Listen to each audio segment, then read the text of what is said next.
we are going to be joined by Pierre Novellie, comedian and author of the book, Why Can't I Just Enjoy Things? Now, he'll be joining us on the next live stream for a special Tea and Tales chat with the author on Tuesday, 19th of November. Now, Pierre's book has got some amazing reviews on Amazon. Just look at that, no 1 or 2 stars at all. This customer said it's hilarious, and Mrs. N says it's informative and sometimes serious, and she learned a lot about living with autism. I've bought 3 copies, a copy on Kindle, 1 on Audible, and this hardback copy that I'll post out to one lucky person anywhere in the world next week. It won't be signed by Pierre, sadly, but I will ask Hydra to paw print it for you, making it probably the world's only cat-signed copy of this comedian's guide to autism, because, well, Pierre's allergic to cats anyway. He also grew up on the Isle of Man, so I think we've got a lot to talk about, and it is a really, really small world. So, bookmark in your diary, Tuesday, 19th of November at 8 PM UK London time, 1 PM Mountain Standard Time, 7 AM Australian time. And we will both see you there. Bye. Did that work? I mean, did that work? Hello everyone. Can we do a tiny bit of housekeeping? I think this is working. Hopefully you saw the promo for Pierre Novellie's Why Can't I Just Enjoy Things? Pierre Novellie, the famous comedian, is going to be joining us on the live stream next week. Pierre, if you or your team are doing some, what's the word? If they're like checking us out to make sure that we're kind of like cool people, we're cool people. That's all you need to know. Okay, you can get back to being super duper agents now. But yeah, this is an amazing book. I am reading it through. There are links in description below. If there's not, I'll go grab them and then dump them in the chat, which is probably not a bad idea, to be honest. But yeah, there's links to get it. If you happen, go to your local bookshop first. You won't be able to get it secondhand because it's brand new. This book is just out. He has literally just launched this thing. It looked like an advert, so I wasn't sure if I should ignore it. If it looks like an advert, well, it is an advert. It's an advert for us. It's an advert for the channel. It's just, you know what I mean? But this book's really, really good. Everyone who's read it has said amazing things about it. I am working my way through it. It is brilliant. I should have it finished in the next day or 2. It is a fantastic book. If you enjoyed Fern Brady's strong female character, I think you are going to really enjoy this. A few interesting things. Pierre Novellie went to school with a friend of mine. And also, Pierre Novellie used to live on the Isle of Man. Wendy. He grew up on the Isle of Man. He went to King Bill's. Yes, exactly. So Tea and Tales is coming back. We're going to smash it. We're going to be having a chat with Pierre Novellie. Have I been clear enough? Welcome everyone to our usual Tuesday hangout. Hope it's good. I have it like, so basically the deal is, right, I read stuff on Kindle. I love my Kindle. Mostly it doesn't weigh anything. 6 degrees of separation, obscurity. It's like 1 degree of separation. Hang on. I'm sure Wendy's typing a comment right now because. Well, I was listening to one of his set. Fern Brady's book is hella hard to read. Well, not hard to read. It's like it's good. Anyway, this is my Kindle. It lives in my everyday bag. It weighs about the same as a packet of well, I was going to say crisps, but I'll say chips. I think we're mostly American on the stream right now, so we're going to chips. It doesn't really weigh anything. It's super light, and I get my books on here, and you can get really good deals on them, and it's brilliant. So I've got all my books on here. But I think Tea and Tales is fun when we send stuff to people. So this is going to be posted out. Next week we'll do the draw at the end, maybe in the middle. I don't know, at some point during the stream, you spam your name in the chat. We'll pick one, doing a screen share thing, no favorites or anything. Do you know what I mean? Like everyone's, you're all my favorites. You know what I mean? Maybe we'll put names in the cat bucket if you want to join, if you want to be in the draw. And I'll post this out to someone, and like I said, Hydra will sign it. So welcome everyone. Remember to hydrate. It's not a chilly stream as in cold. It's chilly as in just chill. It's actually not cold at all. It's actually bloody hot. It's about 25 degrees Celsius in here, hence the really thin jumper or sweater. This is basically just it's like, it's not, it's a jumper, but it's very, very thin. Tea Fairy put the fires on. And and, you know, while the fires are booting up, you can't really open the window because, you know. So, it's really hot in here. Bioshock is amazing, especially if you are a fan of politics and the Ayn Rand stuff. It's basically Ayn Rand universe. I saw Fern Brady at the Soho Playhouse in Manhattan. Jeffrey, that's amazing. Like, what's she like live? I would love to see Fern Brady. I really would. Maybe we get Fern Brady on Tea and Tales. I mean, look, she actually gives the foreword on this book thing. Look, not the foreword, but you know, she writes a thing. Fern Brady says, outstanding, I want to press it into the hands of every newly diagnosed person. That's why we're promoting this stuff. Get out there and read. Autism Book Club. Let's go. Hi, Emma. Uh-oh. Emma's cross with me because I moved her earlier. Not too cold for you? It's like 4 degrees here in my part of Northern Ireland. Well, outside, it's flipping cold. In here, I don't know. Do I have a thermometer? I don't have an old school thermometer, no, but like, I'm sure I can show you the temperature somehow in a way that would. I'm just thinking and like looking around. Like, do I have a thermometer? It's very warm. It's very warm. Apparently it's 9 degrees Celsius outside, but it's definitely cold.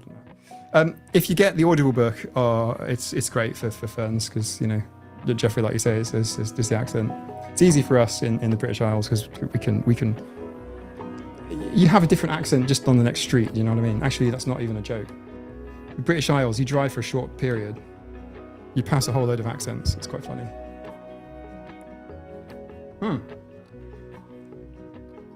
Stephanie, bing! My username is Stephanie in Discord. I finally figured out the time zones, and this is my first time on the live stream. Greetings from Eastern US. Hey, welcome, Stephanie. We have a few other people from the Eastern US here at the minute. Welcome, Stephanie. And sorry, I just got distracted there by Emma kissing my phone. I feel like it was a threat. Like she's like, I'm going to destroy. So yeah. Next week. I can't say this enough. I'm super excited. I think it's going to be amazing. Pierre Novellie has got there's tons of like stand-up bits and pieces, you know. Yeah, your comedian standard fare. Lots of clips on social media, on TikTok, TikTok too, Instagram, YouTube. There's some really fun clips of Pierre Novellie. Fabulous comedian. Autistic. And there's definitely something about autistic comedians, isn't there? I was watching some Joe Wells the other day. In fact, in my last YouTube video, there's some clips from Joe Wells in there because he was at an event. He was at an autism event for kids at school, and I ended up using a couple of lines from him. And what was quite funny for me is, if any of the children looked up Joe Wells on YouTube, they might come across his, I don't know how to say it, his quite graphic ending to one of his sketches. Not suitable for kids. Definitely NSFW.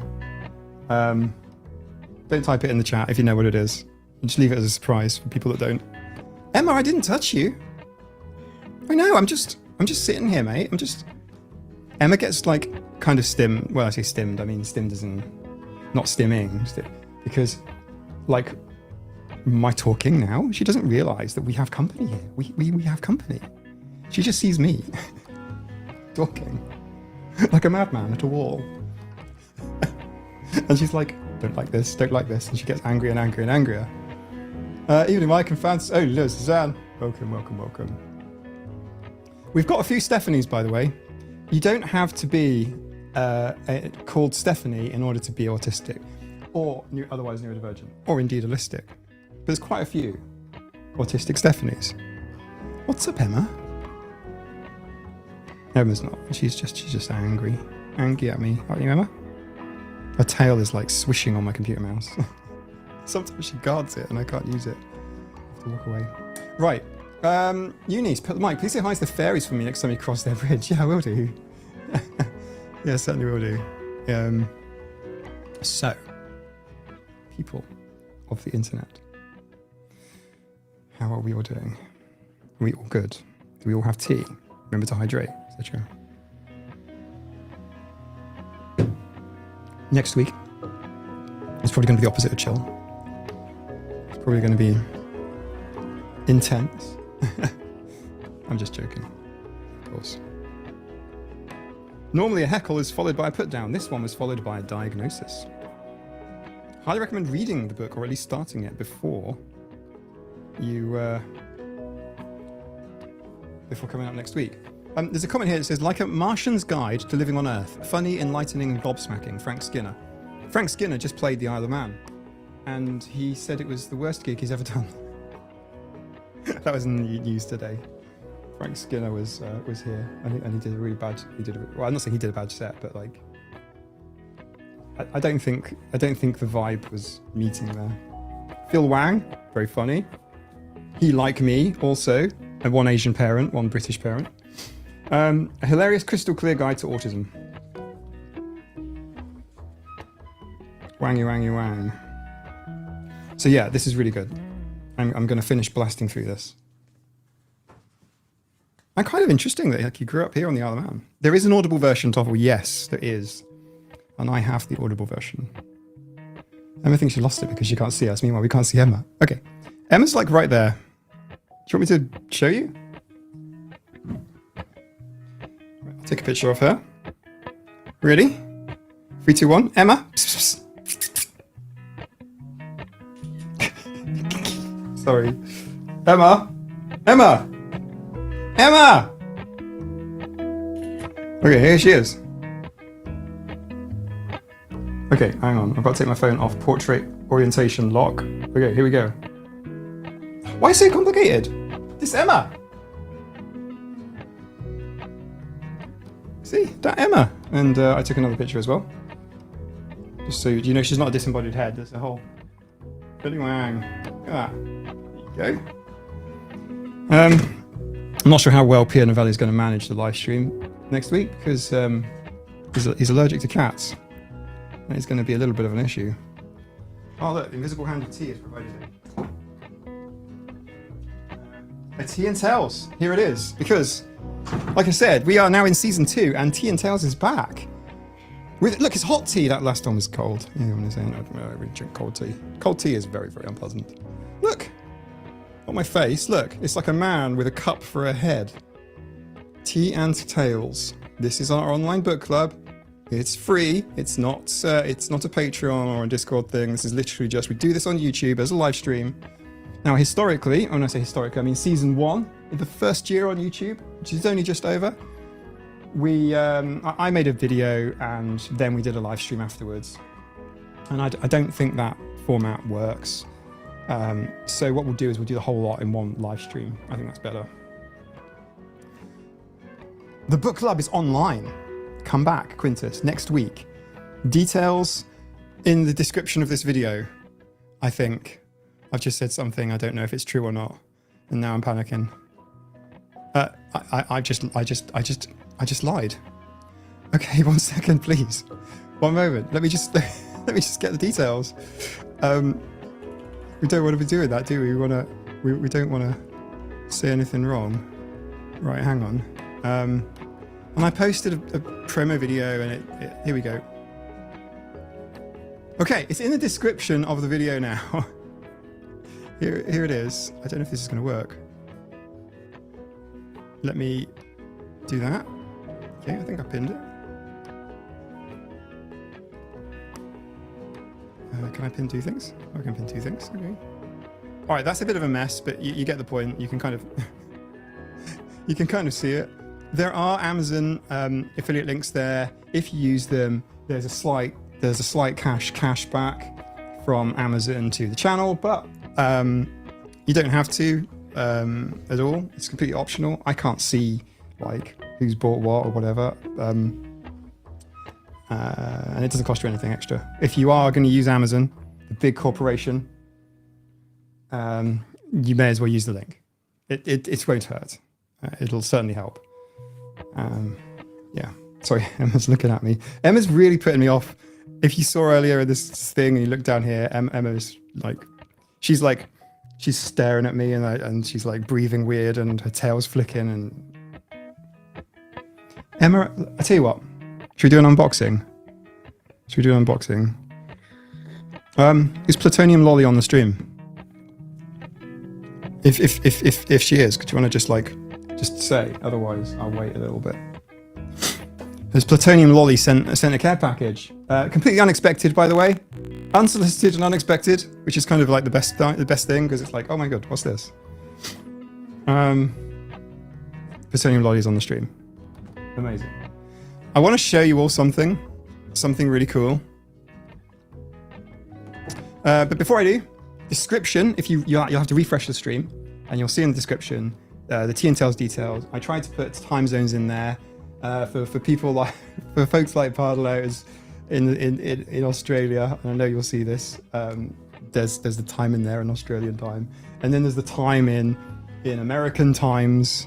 You guys are so greedy with your time zones, like you've got all these time zones. Yeah, we'll figure it out. But basically, I'm super excited for next week. I guess what I'm trying to say is, come back next week. I agree with you, physical books are way better, Concrete Jungle. I like them. There's a sort of pleasure to it.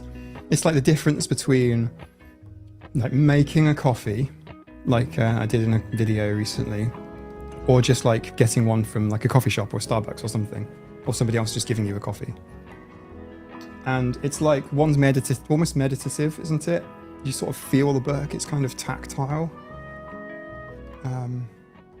The package actually went out on Halloween when you posted the season 1 finale. Yeah, thank you so much. That is super sweet. I will open. I have actually already opened it, and I may or may not consumed all of the beautiful cinnamony Lebkuchen stick things. I might have shared a couple with the Tea Fairy, but they're all gone. Just in case you. So yeah, they were very nice. Thanks very much. Appreciate that. I like being able to write notes to myself, says Stephanie, in the margins of non-fiction books. Yeah, me too. I do that on the Kindle. Yeah, I do that on the Kindle. You can kind of highlight stuff. And for a while, for a year, I had a subscription to, what's it called? Goodreads? Goodreads? I think it's called Goodreads. Something like that. And what that did anyway, I didn't use them. I synced it with my Notion. So basically, whenever I found something interesting on the Kindle and I highlighted it on Kindle, it would automatically then just like be shoop, and then just plops into my Notion. And then I can see like a table of all the books and then all the little clips I've made, and then just like little notes about what the bits are. It's just really cool. So like the only problem with the Kindle is it's like really slow. It's very sluggish. After you've used like a modern smartphone or something, it's a pain in the butt. But if you use Kindle, you can kind of highlight. Yeah, and then I used Goodreader, something. I can tell you all. I can look. I didn't really care actually. This like middle service, their only job was to sync my Notion, my notes with Notion.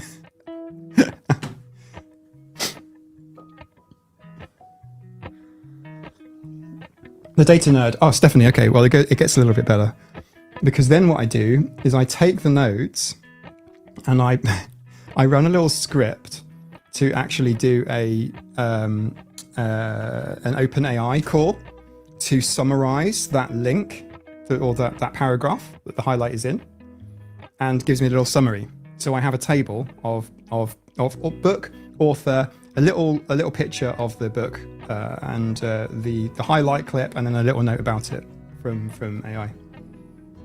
There you go. Well, we could even do that. We could even do like a fun sort of like scripting session. By the way, this is where I found out that OpenAI has trained really badly on Autism Speaks data, because when you can query it, and it literally is like Autism Speaks talking points.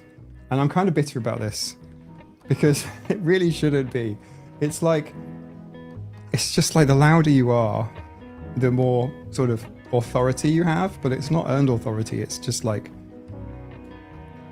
the YouTube channel is even tiny, so it's not like it's like super big. I don't know, I'm waffling now. But we'll do like maybe a Tea and Tales, like how I make notes video or something if you want. Sure, please. Yeah, cool. All right, Dandori, I'll do that. I'll be honest with you. I think I'd really enjoy making a video like that, but I don't know. Do you know what? This is kind of a weird feeling, because I don't know if I posted a tutorial of how I like read. If that would be useful for people. Is it useful to anyone else as well? Can we help retrain AI? Yeah, I don't know. I mean, look, I'm happy for AI to train on my videos. But then again, I would say that, wouldn't I? Or would I not? I don't know. I'm happy. If AI wants to like literally rip off my videos, that's probably better for the common good. Look, this sounds really I'm not narcissistic, I promise. I'm just saying, like, I feel I put so much effort into making sure what I'm putting out is right. And I'm not the only creator that does that. But yeah, AI is nonsense. If you want a fun one, ask Novellie to create you a thumbnail of like an autism video or something like that. It will give you the most, you will vomit. You will immediately vomit. We should do it. We should do it one session. It's basically impossible for it to make a non-offensive autism video thumbnail. So AI is useless for me. Like, with respect to, for code review, it's amazing. like GitHub Copilot is brilliant. But for YouTube, it's so useless. Because you're like, no, that's wrong. Don't say that. That's really, like, that's offensive. Oh, sorry. I'll remember that for next time. And then it repeats it again. It loves puzzle pieces. And it loves, like, just Autism Speak stuff. You know, a cure could be very useful, blah, blah, blah. Pound Shop Janeway, I had a great time last week ranting at Copilot AI. Oh, Copilot as in, oh, you're thinking of Microsoft. Yeah, Microsoft launched an AI called Copilot. But before it was called Copilot, before Microsoft called it Copilot, they purchased GitHub, which is like a source code repository, and trained AI on everybody's source code without their permission. You know what I'm trying to say? Like explicit permission. Microsoft had trained on like every developer's source code repository, because generally speaking, everyone uses GitHub. And they just used that and just trained on everyone's programming. It's nuts, but they've done it. And they called that Copilot. But yeah, you had a hard time ranting at Copilot AI for recommending Autism Speaks to me as a source of info and support. Yeah. Jamie, it's so frustrating. And knowing that the general move is actually, Google is, you know, they're creating Bard and stuff, but like, generally speaking, Google knows that people aren't going to search anymore. They're going to ask AI, and it's going to be bad for advertisers and it's bad for lots of people. But generally speaking, I need to have a conversation with the AI and go, excuse me, we need to have a little chat. This is kind of like, because the conversation about AI is it's ripping off artists, it's ripping off musicians, it's ripping off, you know, like say our graphic artists and things, which it is. But like it's, and then, you know, obviously like Elon Musk with his, what is it, Grok, trying to make a non-woke AI trained on Twitter users. That's going to go well. Train it on Twitter, that's great, well done. I mean, OpenAI has been trained on Reddit, so, but you know, whatever. Reddit's probably a better repository of long-form information than Twitter is. I'm ranting, I'm sorry. I'll rein it in. I said it'd be a chill stream, didn't I? But yeah, basically, my bee in my bonnet is it's really difficult to use OpenAI because they use Autism Speaks to source. And to be honest, if they didn't, it probably would be way more useful. But you know, OpenAI probably it's probably not even crossed their radar. They're more concerned about other things. So there you go. What if I ask AI about the misconceptions in autism? Will it break through initial shell of misinformation and find the truth behind it? I suppose you could say don't reference Autism Speaks, but it's been trained on Autism Speaks. Right, I'm here in focus. My wife was just telling me about somebody who's gaslighting her at work. She's probably ADHD for context. Oh, that sucks. To be fair, the work environment, like of any sort of workplace, but offices are difficult to navigate. Yeah, there are so many rules. I've got so many just personal stories I could tell you about just, you know, office type shit. Where I've blundered. Like, you know, when where a boss says that they have an open door policy and their door is always open, and except it's not, is it? It's always shut for some reason physically, but okay, metaphorically open door, and you can just sort of interrupt them. I've got a fun. Yeah. there's no drama here. There's no drama. Just something very, very basic and very, very simple. But I was waiting in a police reception for a few minutes today. Nothing bad. Nothing, actually, something quite interesting. And I can tell you that story. I'll very quick tell the story. So I just needed to deliver them a letter. But since I was going past, I thought I may as well just pop in and just hand it to them. Save the cost of a stamp, right?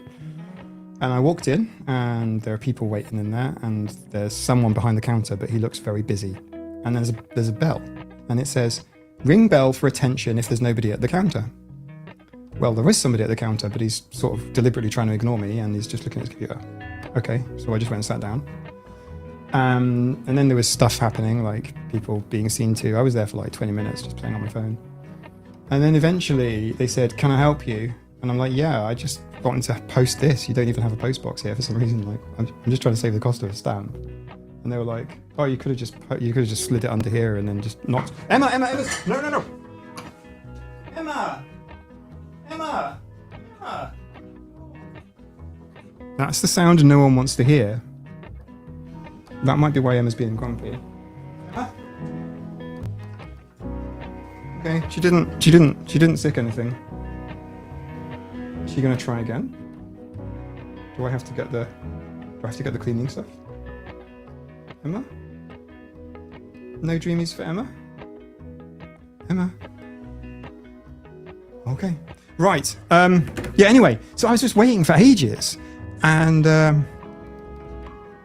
because the rules are, and what they need to do is they need to like be more clear, right? Like worst service ever. Do you know what I mean? Like, what if ring the bell if there's no one at the counter, someone will come help you. Okay, cool. But somebody's there and they're not being helpful. What the fuck do I do now? That's what I'm trying to say. What's the do I ring the bell when there's someone there who's obviously busy and doing his own work? Do I ring the bell? Is that like kind of like rude? Anyway, whatever. I'm gonna play the be right back scene. We will be right back. 2 minutes. This is our 2-minute break. Ads might play. It means no one misses out on anything. I need to go to the bathroom, wash my hands, and I'll probably tell Nina about Emma and get her to look over or something. I'll see you all soon. 2 minutes. 2 minutes.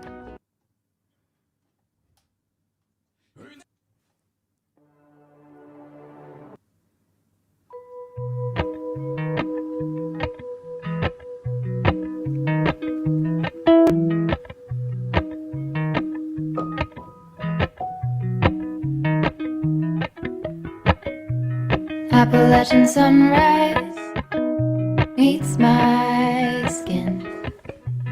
Even with my eyes still closed, I can feel it coming in. Golden, golden, I'll follow only golden, golden,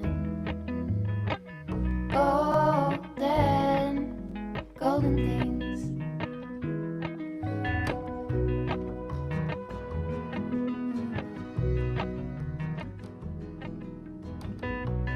Mountain laurel high fives for miles in spring. Rainbow trout and hummingbird wing. Golden, I follow only golden, golden, golden things. Gold hair, gold rings, gold leaves, gold anything, golden, I'll follow only golden, golden. We are going to be joined by Pierre Novellie, comedian and author of the book Why Can't I Just Enjoy Things? And he'll be joining us on the next live stream for a special Tea and Tales chat with the author on Tuesday, 19th of November. Now, Pierre's book has got some amazing reviews on Amazon. Just look at that. No 1 or 2 stars at all. This customer said it's hilarious, and Mrs. N says it's informative and sometimes serious, and she learned a lot about living with autism.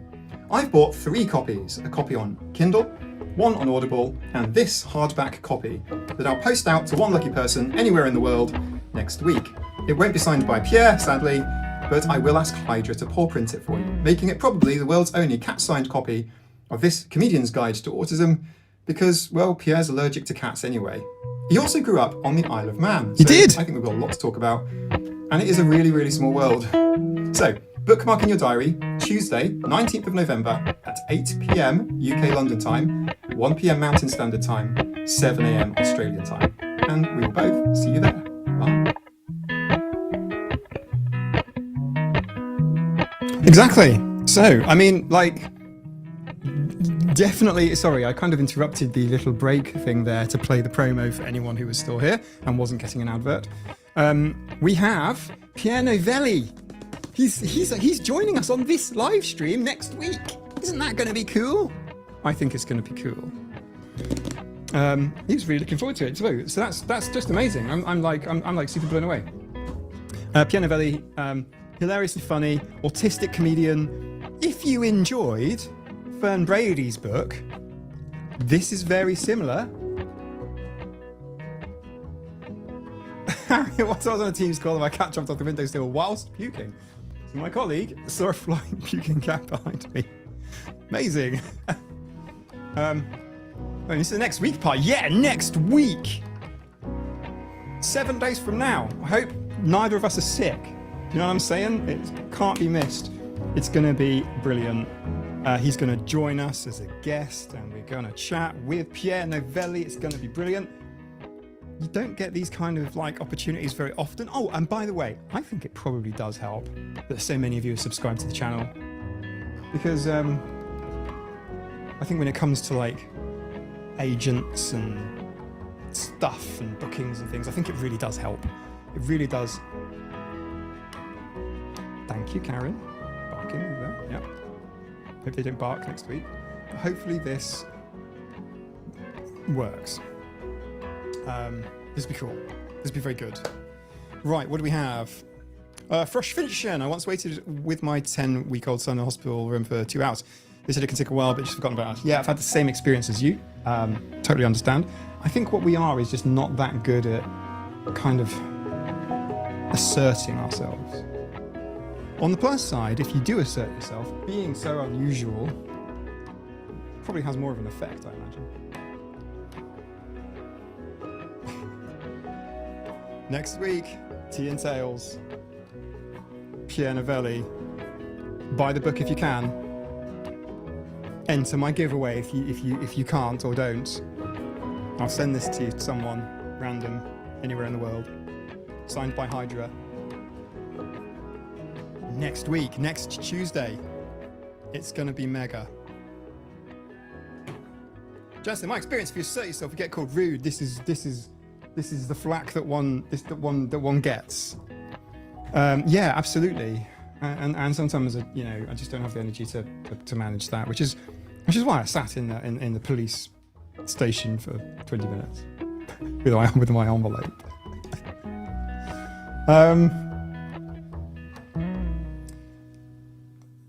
Yeah. I want garlic bread, TJ. Send me some garlic bread. Right, on the subject of sending me stuff, Plutonium Lolly, thank you so very much for sending me a big box of... Emma, would you like to leave the room? That would be really cool. You're gonna run to that way? Excellent. But you know, I'll leave the door open because it's getting quite warm in here. What I'm going to do is I painted over your address, but it's also on the customs label. It says,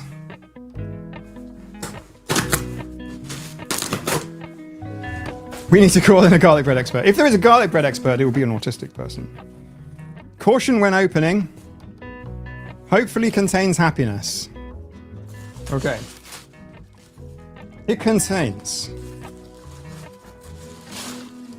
So it contains less than it did when it arrived. It contains a lot less than it did when it arrived. It contains tea.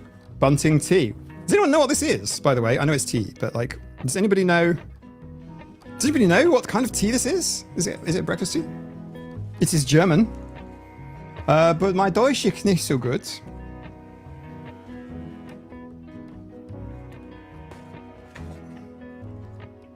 Grüngolds. Edelteesorten aus dem Angebot, Assam und anderen Berühmten okay, well, missed that word. Angeboten Pragen ziehen wollen. Kraftig Aromatischen Geschmack und seine Ergiebigkeit. Ostfrieslands Brits Bunting mit über 200, I can't say 200, Jahren, 200 Jahren, years, Quality and absolute Tea in Tasse, Seen and Liebe habe. Can somebody help me? Okay. I think we should make this. This is the tea. It is Grungard. Esche Ostfries die de Spinkenklasse. Ein Bier bitte. Drei Bier bitte. Zwei Bier bitte. A tea beer bitte. I shall try some tea. But this is tea. Paste it to Google Translate. Okay, that's cheating.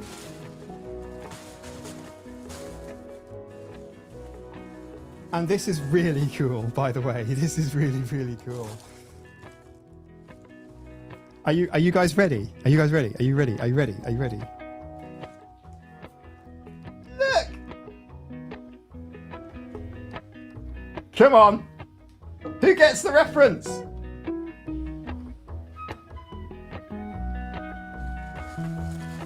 Oh, das ist gut, ja? Das ist sehr gut. Look!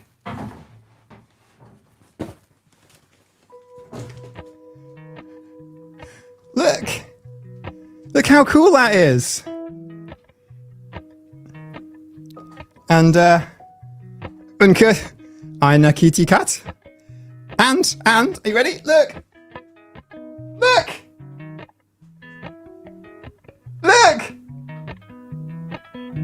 You got to test it over ready without telling us. Just be on the edge of your seat, El Moonlight. Be on the edge of your seat. It's a bit of both. It's a Stingray Yankan. T flap flap. It's a.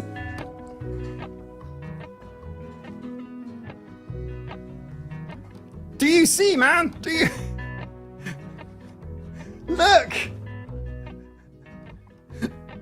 Isn't that cool? Isn't that? Hang on, I'll do that. Oh no, I can't because it's going to move the microphone. Okay, here we go. Up, go up. Oh, right, okay. I have to move the microphone now. The T flap flap was like the T flap flap. Literally. Okay, here we go. Right. That's cool. That's cool. That's cool. Thank you very much, Lolly, who I think is probably headed off for a break and missed it. But yeah, this is really cool. I really like this. Amazing mug. I think properly cool to open. I was utterly delighted. She also mentioned, by the way, you guys are a fan of the handwritten letter. She said,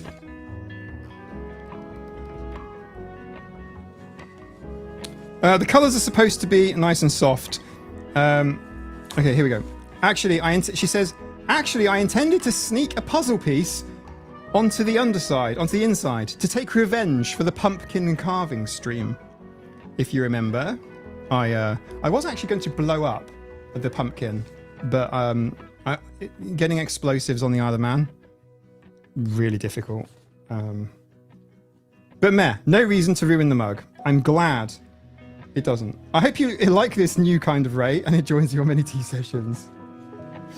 Hopefully you remember it right, and I'm right-handed. Yeah, cause the thing is, my tea and tails cup is actually left. It's on the left, but I am right-handed. But I would drink with my left hand, which is what I'm doing right now. You're just mirrored.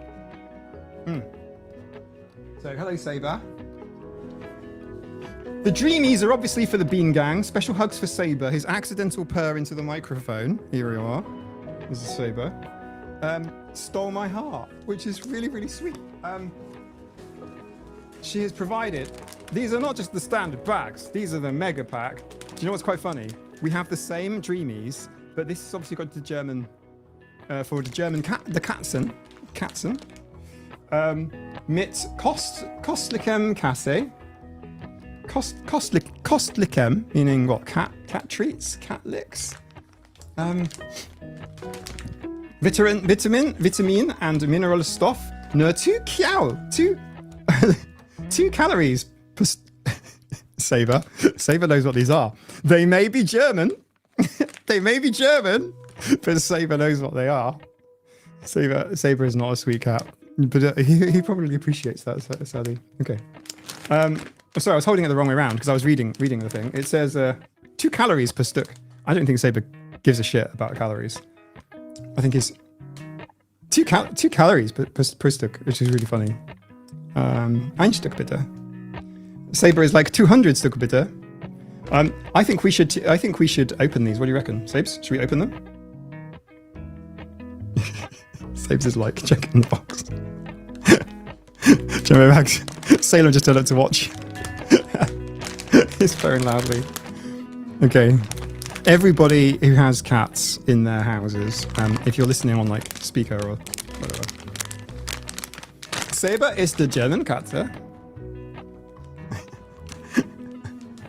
He says Saber's going nuts. He's going to start getting really angry. I'll leave that there, and we'll see what happens. Should we just should we carry on and see what happens? And see. Like, it's like the full Christmas market experience. I'm like, what's really quite cool is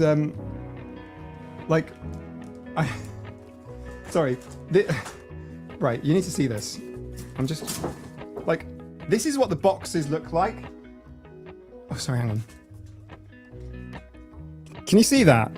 So, if it's a cardboard box with treats in, oh, hang on, I'm trying to get the focus.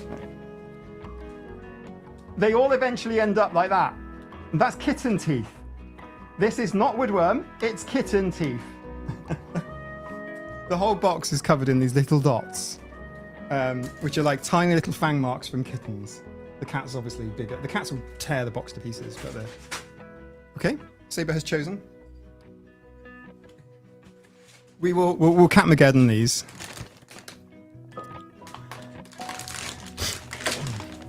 Sally Forrester, why do I have a background noise? Because it's not noise, and it helps me think. Hello? Where's it coming from? Emma's here. I don't know if Emma should be... Oh, these are quite fragrant. These are quite fragrant. Saber, where are you going?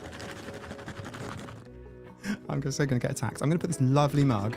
It's absolutely beautiful. I love it. T flap flap is brilliant. I love it.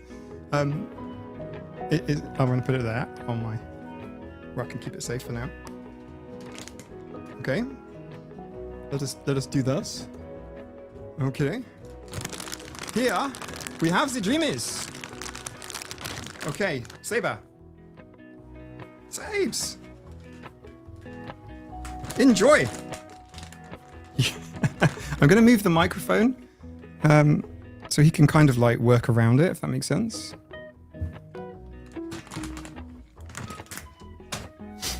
I bought a catnip banana for my neighbour's cat and I visit almost every day. Is it like the little yellow one with the, what's it called? Like cosmic catnip or... Okay, the cats are coming now. Hello, this is Polly. Polly is deaf.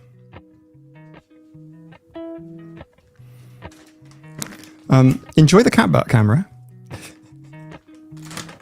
Here you go. This is the cat butt camera. Sorry, Polly, I just need to get the mouse. Sorry about the cat butt. Thank you, I just need the mouse. Okay. Oh. Okay, we'll do a proper Catmageddon, I think. What colour are the eyes? Well, Pol's eyes, they are angry eyes. Kind of like a greeny, yellowy colour. Oh, you can't see, can you? Here. Polly. Very fluffy. Like most of the fluff. Do you know what I mean? Like most of the fluff that you get is from Polly. Oh, behind me here is Jasper. Let's put some down for Jasper as well. Can't they? I've got Emma. Right, okay, hang on. Right. Let me see what I can do about the camera first. Excuse me, Polly. Excuse me, over here. You can't hear me, can you? Polly gets spoken to the most because she is... Okay, I can do this. See, I can zoom out. How about that? That's okay, isn't it? Right, here we go. Jasper.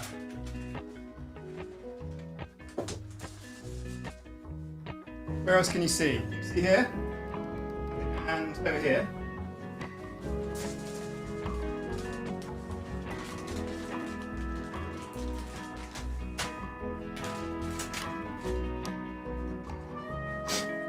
Okay, Lolly, you are responsible for the cat sick.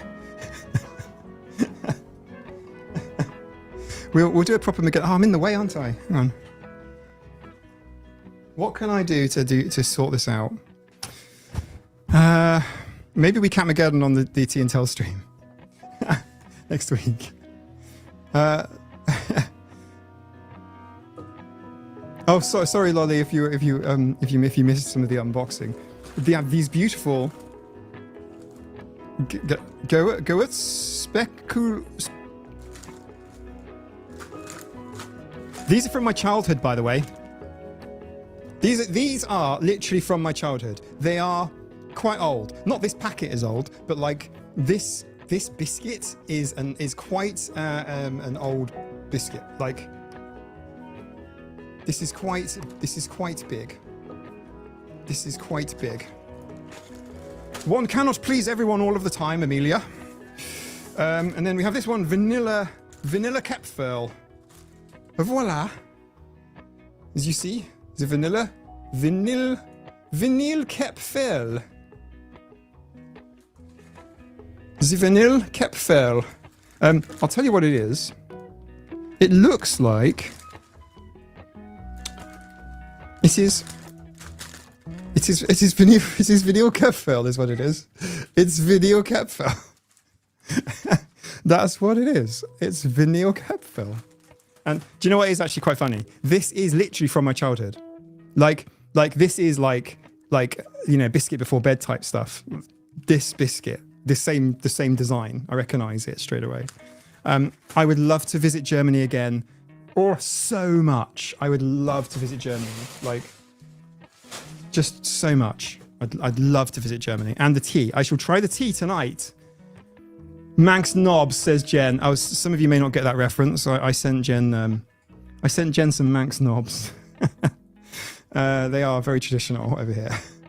Wendy, if Wendy's on the stream, she'll back me up. She'll back me up. So yeah, this is amazing. I mean, like a whole box. Now only Plutonium Lolly will know that I haven't shown you everything. There have been things missing from this box. They have all gone. When you got so when I went and picked up the box, Nina was on her way out, and I said, I'm going to go pick up this box, and she said, okay, do you mind waiting until I get back? Because she was very excited and wanted to see what was in it. And literally we waited, and then opened the box like a couple of days ago, and it was just amazing. It was just something else. It was just phenomenal. Like so much fun. And check this out. Look at this.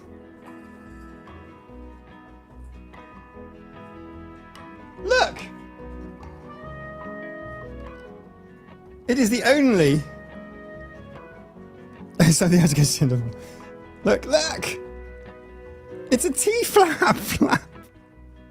I think that's just amazing. I'm actually putting the mug, like, I'm looking at it right now. It's right there because You got to have eyes on to make things safe. You know what I'm saying? I wonder if I could send some. We should do around Christmas. We'll do some stuff. I think we do some giveaways or some. Right. Yeah, that's amazing. I can't show the full box. It's got some details on it. But yes, this is amazing. Thank you so much. I mean, for those who don't know, I was born in Germany and lived there for 10 years. I spent the first 10 years of my life in Germany, and it just amazing. I mean, obviously, like childhood stuff. When you look back on childhood with less responsibilities or whatever, depending on what your childhood was like. I just loved Germany so much, and I really didn't like England that much when I came back to it. By contrast, I was in Hanover mostly, and it was just great. I loved it. It's the best manta ray I've got in the whole world. Oh, it's Pardlo there. Pardlo, you have to see this. Pardlo. Where's Pardlo? Pardlo knows the T flap flap thing. Look, T flap flap. Now, while I have everybody's attention, I would like to bring everybody's attention to something. Next week, exactly a week from now, I'll be talking to Pierre Novellie live. He's going to be joining the live stream. Pierre Novellie is a comedian who is autistic. He's written a book called Why Can't I Just Enjoy Things? It's called A Comedian's Guide to Autism. Normally, a heckle is followed by a put down. This one was followed by a diagnosis. We're going to be talking about this, and we're going to be talking about all sorts of things. Notably, he was born in South Africa, but he was raised on the Isle of Man. So that's going to be quite an interesting conversation, because he was a local. He was from here, which is just nuts. When you think about how big the world is. And he's from this little island, which has a population of 85,000 people, which is nothing, by the way. It's like a big village. Helen, you just bought the audio version. Amazing. Because I prefer audio. Well, actually, I read all my books on my Kindle. Take care, Sally. I hope you have a lovely day at work. I hope it goes well for you. The Kindle is great. I love the Kindle, but sometimes audiobooks are great because you can just sort of listen to them while you're doing other things. But Pierre Novellie's novella. And yeah, he's coming on the stream next week, which I think is just going to be fantastic. I'm super excited to talk to him. He's a common name amongst the sort of British comedian circuit. He's got comments here from Fern Brady on the front. Fern Brady says, outstanding. I want to press it into the hands of every newly diagnosed person. On the back, Frank Skinner says, like a Martian's guide to living on Earth. And Phil Wang says, a hilarious crystal clear guide to autism. You used the link. Thank you, Helen. Yeah, you don't have to use the link, but I appreciate it. There's no cost to anyone. It's an Amazon affiliates link. It means that the channel gets a little kickback on the books that you buy. If you order the Tea and Tales books through them. Often I talk about the Tea and Tale books way in advance. I've been talking about this book for a month without any links. So that's great. If you can get it from you won't be able to get it from a charity shop. You won't be able to get it secondhand. Honestly, it's brand new. It's literally, I got this as a pre-order. It's not been out that long. The reviews on Amazon are amazing. It's worth a watch. What are you doing, Saber? He's also, like I say, Pierre's allergic to cats. So I'm not sure how well he's going to do on this live stream. I think he's probably going to end up getting the sniffles. Just watching. There's still some dreamies on the floor. He's very funny. I've listened to his podcast in the past. Amazing. I didn't realize he had a podcast. That's good to know. That means he'll be good at this. He's good at talking to an audience that he can't see. He'll be fine. So,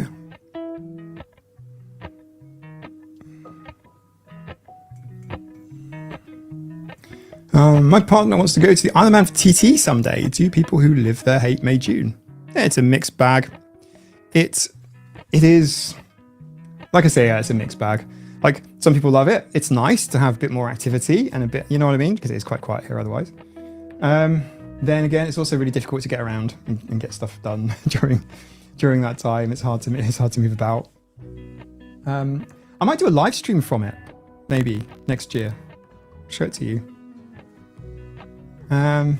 It's well worth the visit, for sure. For TT, it's a strange thing to see. It's kind of, some people rent their houses out. Oh, the TT is the tourist trophy. It's a bike race on open roads. Amelia, it might be an idea for Pierre to take an antihistamine an hour beforehand. I will attribute you, but I may pinch the joke. I'll let him know you said that. I'll let him know Amelia said that. I'll be like, because he's gonna his motorbikes. But yeah, he's gonna love it. But Pierre's from the Isle of Man, so it's like, wow.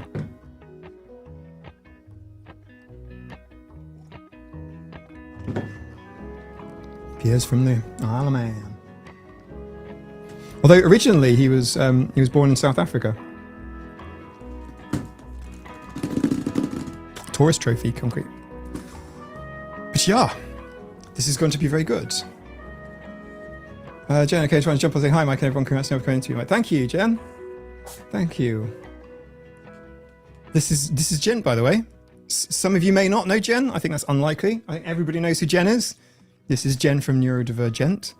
Well worth... Look, if you like my content, you'll like Jen's content. Like, 100%. Where are you going, Maisie? Maisie's just walked straight in here like she owns the place. And a kitten. Do you want to see a kitten? It's behind me. Oh, hang on. Kitten. You've got... Oh, hang on, Maisie.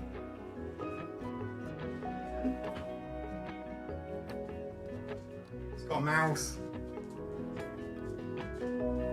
Kitten's got a mouse. If I can... It's unlikely I'm going to be able to catch the kitten. One of the motorcycle racers, by the way, was late diagnosed autistic. His name is... His face is very obvious to me, but his name escapes me. Guy Martin. Guy Martin has an autism diagnosis. He was... I don't want to say pushed into it, but encouraged to get one by his partner. And he is autistic. But we will go for a very short half-hour break again. 2 minutes, only 2 minutes. I'll play the upcoming ad, so you guys can see what's happening. See you in just two minutes. Do your rest break. Remember to hydrate. Do all of the things. See you in 2 minutes. Just 2.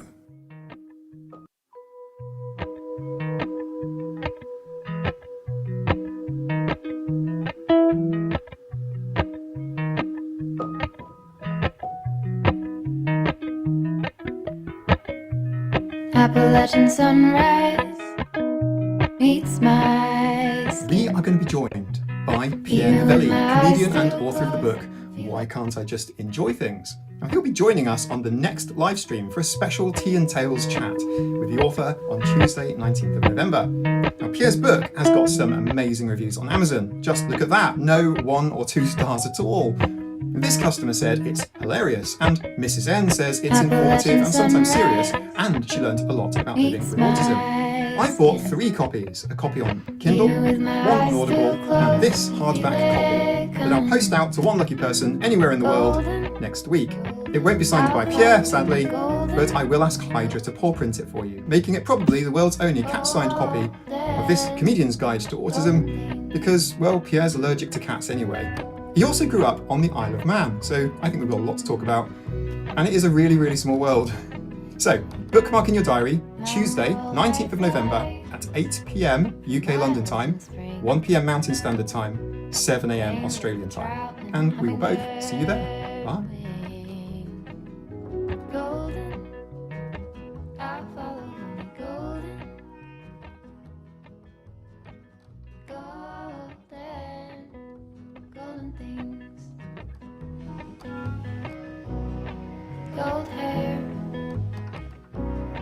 gold rings, gold leaves.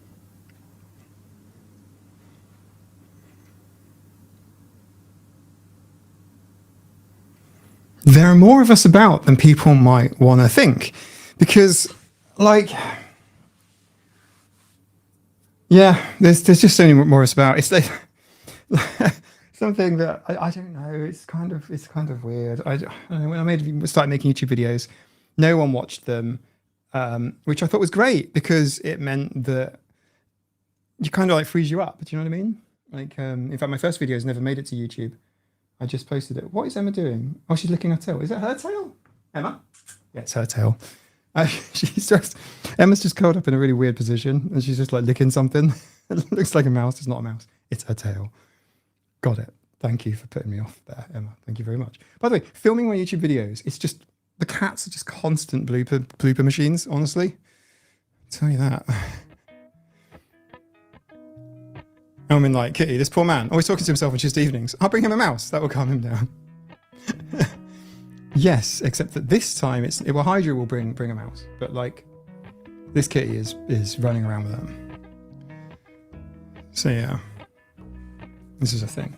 But yeah, it's just, I suppose what's going through my head, and I'm trying to find the right words to explain it. You know, it's kind of difficult, right? I suppose on one side of things, what makes this situation a little bit more different is that I put myself out there and not everybody is amazingly friendly and supportive. Your stuff is over there. This is human stuff, Hydra. It's a Hydra saber. Right, I'll move the human stuff over here.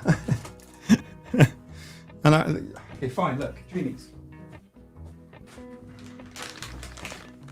Dreamies. Okay, so like, there's Emma,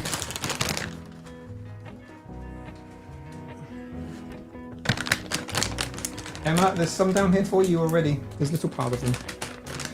I'll leave that there and you can see what he does with the packet. It's rather weird, they walk in the room and find this person talking just nothing. Yeah, exactly, it's true, but they're used to it because I'm making videos a lot, so it's not too unusual. No, the weird thing is when you make sort of content on YouTube about it, and this is still strange to me, I have not yet adjusted. I don't feel like, you know, a content creator or whatever. But like, people just comment a lot, and you know, you get a lot of correspondence, and not all of it is well thought out. Sometimes people will send long letters and things, and I just don't read them. I don't have time. And then, you know, I'd want to have time. You know what I mean? But it's like this, you know. And sometimes people are like, and sometimes the YouTube comment section too, people like make comments about your sort of physical appearance, whatever. It's just kind of weird. Or they're just like, you are awful. You are damaging everything that about autism, like, you blah, blah, blah, blah. You know, so you get some people that are like, Asperger's is the new evolution of humanity, like the X-Men. So, you know, that's like one thing. It's like, okay, that's batshit. And then the next thing is like, oh, autism is a superpower. And it's like, okay, well, look, I don't want to disappoint you here, but it is kind of disabling in many respects. Then there's that. Then I'm not that comfortable with you being on my desk, Emma, right now. And then there's, you know, the other aspect. Fern Brady actually once said it, which I think is great, about just, Fern Brady said that she felt a bit sort of, this was on an interview, I don't think it's in a book, where she sort of felt like the conversation is too polarized. It's far too like all negative or all positive. And there's no balance, there's no nuance. And I feel exactly the same. I couldn't feel stronger. But obviously people that are on those extremes or feel like, you know, one way or the other, they get kind of funny. And then you get like the creative choices kind of thing as well. So like if I make a creative choice, people go, I don't like that. I didn't like that color. I didn't like that font. I didn't like that length. I didn't like that. It's like, okay. And like, what do you want me to do about it? So, you know, if you want to like kind of like please every single person, then you'll end up not making any content at all, just turning the channel off and deleting it. Which is clearly not the goal here. Sabes. So basically it's like trying to, I guess what I'm trying to say is the YouTube experience is new to me, but life is not. And I would say that you shouldn't put yourself under a shade just because of how you feel other people will react to you. I think that's the lesson I've learned over the past year. One of them. This is a video, by the way. I haven't made it, but like it probably should be a video. But like, I don't think YouTube likes the retrospective stuff or even the creative stuff. YouTube likes the long ass essay content. Well, but yeah, it's an interesting dilemma. But yeah, if you like, don't like hide things. Like if you've got something you think is like a weird interest, as long as it's legal, you don't need to be ashamed, you know. And in fact, by kind of talking to people about it or by showing it, almost unmasking it a little bit, you'll meet other people that like that thing too. Like this whole YouTube channel and what 21,000 other people have gone, yeah, that's what I like as well. That's what I want to see more of. And you know, I kind of felt pretty alone actually prior to starting my YouTube channel. So that's the flip side to it for me. You know, I'm talking about extremely personal stuff online. I don't recommend doing that, by the way. I say this as a 43-year-old adult man. But like, you know, sometimes not disclosing is the right thing to do. It often, unfortunately, is the right thing to do. So, you know, but if you like a certain interest, that's great. You just, you know, that's kind of what I'm trying to say. Yeah, I think you're doing an excellent job. I brought it up as a concept so nice. Yeah. But then, like, the other angle is this. When I met Quinn, I met Quinn before Thomas, and Quinn was the first person that I've watched for years, actually. When he didn't know who I was, right? I was just watching. Actually, when I commented on Quinn's videos in the past, I used a different YouTube channel handle, so he had no idea who I was, right? And then I'm like, so the flip side to that is like, oh, you're in 3D. Actually, the first time I met Quinn, I've actually got the video of the meeting. I filmed it. We met in a hotel lobby, right? Because it was nice, easy to get to, simple. Right, we met in a dark hotel lobby. And I walked right past Quinn. Quinn was the only person in the hotel lobby. I just walked straight past him. And I sent him a message and went, Quinn, are you in the same hotel as me? Like, did you go to the wrong building, basically, is what I said to him. And then I turned around, walked back, and then I saw him in the corner of the room. Obviously, that's the Auti space, isn't it, right? And I saw him in the corner of the room. And I said, oh my goodness, you have the files? Yeah. And I saw him and I said, oh my goodness, you're in 3D. And it was like, you know, and he's like, yeah, you too. So it's kind of, you know, so I get it. I get that is a strange thing. Maybe I had a parasocial relationship with Quinn, you know, in my head. And then I met him in person, you know, in a good way. I'm not suggesting people stalk content creators. I'm saying that, you know, to me it was really weird. It was strange. Admittedly, you know, Quinn looks like a golden age kind of author, explorer, intrepid man of the world. But yeah, you know, meeting up with other YouTubers has been a bit strange because, you know, it's like, oh wow, you're taller than that. Thomas was like, oh Mike, you're taller than I thought. And I'm like, what do you mean? He said, well, you only see it from like the waist up. So it's like, I thought you were really short. And I was like, oh, all right. And I said, you're taller than I thought as well. Thomas is huge, by the way. He's way tall. Thomas is like hitting the top of door frames tall. I don't know if you're doing back there. Yeah. And it's just like, thanks, Sam. So it's like, I get, you know, what I'm trying to say is I'm sharing with you guys kind of how I feel about the past year, and it's been interesting and strange and, you know, kind of exhilarating. It's been great fun, and I like doing this. You know, even though it's like 60 hours a week, all my time in the cube, it's 60 hours a week I'm spending on YouTube, and it's pretty intensive, and, you know, it's kind of difficult because I'm juggling 2 jobs at the minute. But like, yeah, it's something else. Well, we can hang out as friends, pre-vetted. Yeah, sure, that's true, Layla. You know, in that respect. Toffel, I'm not sure what I'd do if I saw you or Corinne or other YouTubers if I saw you on IRL. Say hello, I think, Toffel. That's, you just go, hi, hello. that I think would be not unexpected or unpleasant, right? I mean, because, like, how do I explain it? I don't know how to explain it. I don't know. I'm just a guy on the internet at the end of the day. And that's it, right? Helly, I'm sorry about my dark words. I don't see any dark words. They've scrolled off my screen. So whatever they were, I haven't seen them. Yeah. They're Moomin merch. A Toffel, if I see anybody with Moomin merch on, I'm going to think it's you, right? I'll be in Tesco's and I'll be like, because Moomins are cool, but also, like, to be frank, Moomins are like, to me, they were really popular in the 80s, right? Like Moomins were really popular in the 80s. We're talking like Moomin pencil cases, Moomin lunch boxes. Like Moomins were like a big thing. And I don't see that much Moomin stuff out there. Helen, Mike, you're a very easy person to get on with and talk in 3D. Thank you. Hey, Ashley, no worries. Just to let you know, Ashley, and anyone else who's recently joined, Pierre Novellie is joining the live stream next week. It's going to be fun. I'm actually really looking forward to it. I'm really looking forward to seeing Pierre Novellie, and it's also giving me a deadline to finish reading his book.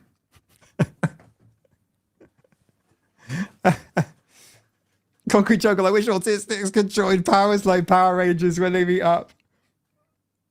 TJ, I never heard of Moomins before joining Discord. Moomins? Moomins were made by I'm gonna say a Finnish person. Am I right?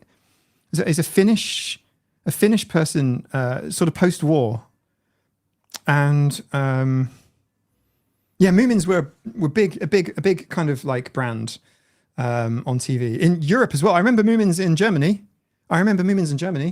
I had no idea what they were talking about because it was German and I was English, and trying to learn German in Germany is so difficult because everybody speaks English. It's very challenging.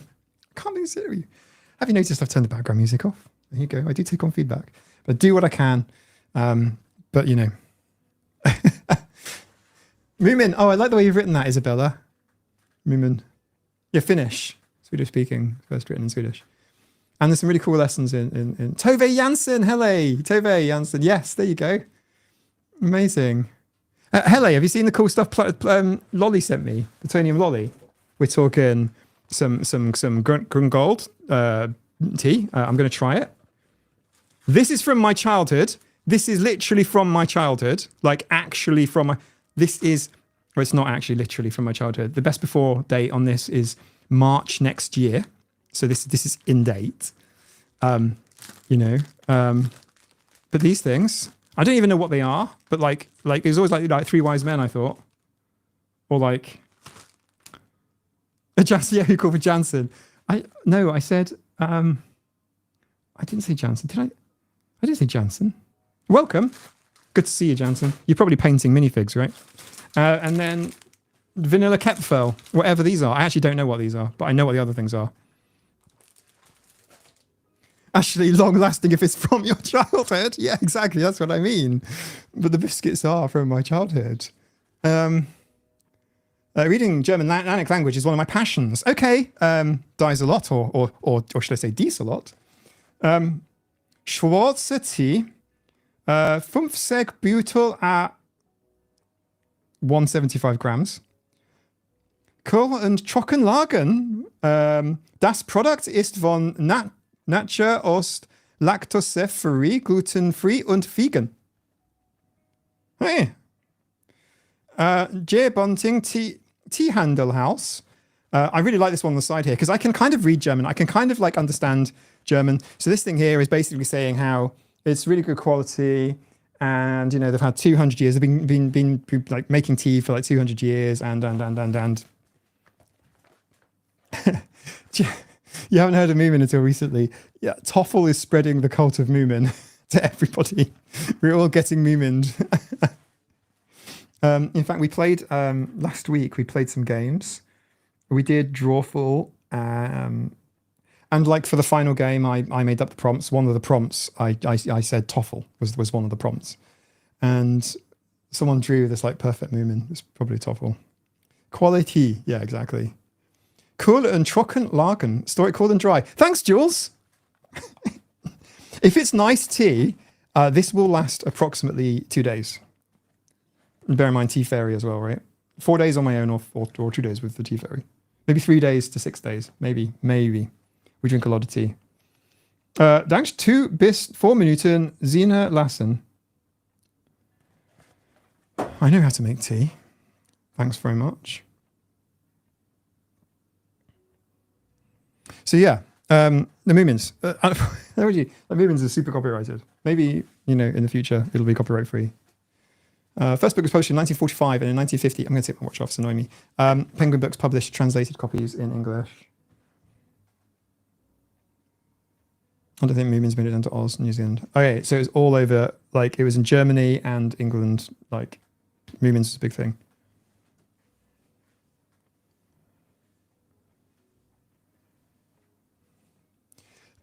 This Moomin stuff is like, I don't say it's dark, but like, it's a little bit dark. It's like in terms of subject matter, there's a lot in there about sort of friendship and things, but never seen Moomins in Canada. Okay. If you try it on stream, I'm curious to think about tea. Okay, right. Well, look, we've got a tiny bit of time. What have we got? We've got another break. So I will go, during the next break, I'll make a cup.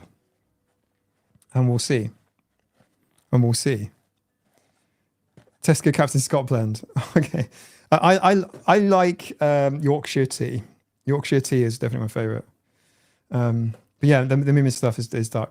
Maybe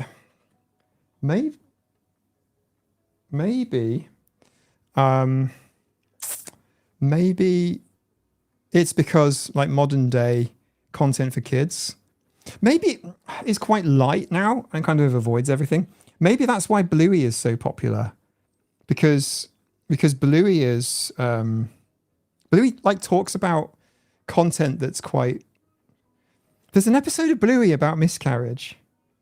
Do you know what I mean? Like Bluey is quite like talks about all like every topic. There's everything in there. Like episode 1 has got stuff in it about everything, like even electric cars. I mean, like it's like Bluey's actually pretty good. Like you should definitely watch Bluey. I've got some nieces that very much love Bluey, and they're like, I remember once they were like, "We want to watch Bluey. We want to watch Bluey." Okay, what's Bluey? And they're like, looked at me and like, "You don't know what Bluey is?" And I'm like, I don't know what Bluey is. What's Bluey? And they're like, well, Bluey's a dog, but actually I like Bandit. And I was like, what's Bandit? TOEFL, you can watch it on YouTube, episode 1. You've got to watch some Bluey. And I'd be perfectly honest with you, Bluey's pretty heavy. Yeah, like Scott Larr said, there you go. Bluey's pretty, it's kind of dark, but also written for kids. I couldn't imagine a better constructed program for kids that's actually kind of like super educational and healthy. I couldn't imagine it. It's done so well. But it makes me cry about 1 episode in 5. Yeah. It's quite impressive. I can't believe I'm waxing lyrical about Bluey here. But maybe that's just because of like prejudice against children's content, but it's really good. I know Meg from I'm Autistic Now What did a video in which she covered Bluey quite extensively. There are people on, I'm going to say TikTok, but it could be Instagram, Reels, I don't know. I think it's TikTok, that were criticizing people for showing off their love of Bluey. Some people have a special interest of Bluey, and they collect Bluey pillows, Bluey bedding, Bluey bags, Bluey everything. Insert random household thing and make it a Bluey thing of that. That is Bluey. And I literally don't give a shit. Like, I don't see why that is an issue. In fact, I can tell you for one, if someone were like collecting, I don't know, like we know that people have an interest in trains. It's quite common. And if somebody had like tons of Thomas the Tank Engine stuff and they're an adult you go, okay, so what? I don't care. But people might judge them. I think the Bluey stuff is judged by people that don't even know what Bluey is. Like if you are prejudiced against children's content, you do still need to look into Bluey, because Bluey is like, they went there. Hey, Auntie Dog, why can't you have children? Bluey? I'm like, what the hell am I watching? Helly, okay, I watched the performance of the Blue Universe. Do it, Helly, do it. Watch one episode. Watch the first one. It's like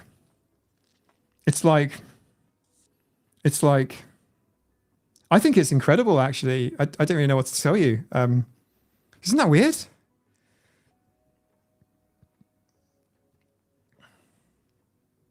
Judy Bell, just like what you like. Yeah, totally. I mean, so for example, they like My Little Pony too. These are little girls. It's not unusual. The content is made for them. But I watched some My Little Pony with them. It doesn't have the same impact as Bluey. You gotta watch Bluey. Like, you can't not watch Bluey. I agree with you. It's all. I am entirely non-judgmental. Entirely, just enjoy it. I don't care. Like, totally. But you totally have to. If you haven't seen Bluey, go watch it. I can't play it. It's copyrighted. We did actually watch a little bit together on YouTube, off YouTube in the Discord, and it's incredible. And you won't come out emotionally wrecked.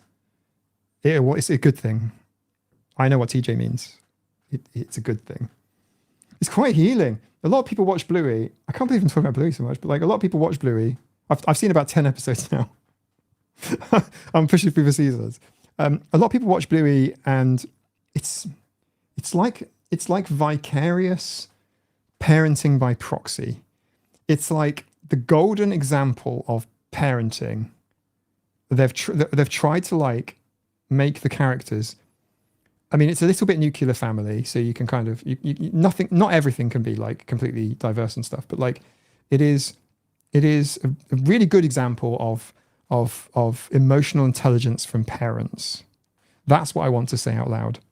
I'm writing a video in my head, by the way, live right now. Yeah, Bluey is emotional intelligence, emotional intelligence, parenting. Emotional, you know what I'm trying to say. It's pie. It's parenting emotional intelligence. No, it's not. Yeah, you know what I mean. I'm not going to force you to listen to me rambling about that. The best children's content recognizes that our children live in the world and sees life issues will explain to them or not. Amber, yeah, 100%. 100%. Rainbow Bright and Strawberry Shortcake. I was obsessed with what they wore. Yeah. Toffel, you're asking if I've watched or read the Moomins. I haven't read any Moomin books, but I have watched the Moomins because it's been on. When I grew up in Germany, obviously the German channels, there was one British channel and it had the Moomins on it. So if you wanted to watch TV in English, you had to watch the Moomins for half an hour or 20 minutes. Like that was the option. That's what you had. I used to like Octonauts. Helen, meet. I love the Octonauts. My son loved the Octonauts as well. I say that because. And he had the Octonauts toy. Yeah, Octonauts was brilliant. Octonauts is a big part of family culture here. A big part of family culture here. And yeah, sometimes, and then like later on, I kind of take the piss a little bit and like, you know, we go diving and I'd be like, sound the Octo alert. I even made an Octo alert. Some of you won't know what I'm talking about. It's a kid's cartoon about sort of marine creatures. And it's fantastic. Every episode is a new marine creature. There'd be like, you know, there'd Peso the penguin, who was like a medic, and you'd have to go and look after sea creatures. And the captain of the ship was this like polar bear-y kind of character with a big moustache, and my dad's got a big moustache, so he's casual discussion, pleasant things. Had a physically exhausting day. Yeah, me too. Me too. Tracy, on your other account, I think. Am I right? Your 4-year-old nephew used to watch it. Leslie, there's no used to. If you're Octonauts for life. Octonauts for life. Care Bears were a big thing as well in my childhood, but like I didn't remember the theme songs in my head.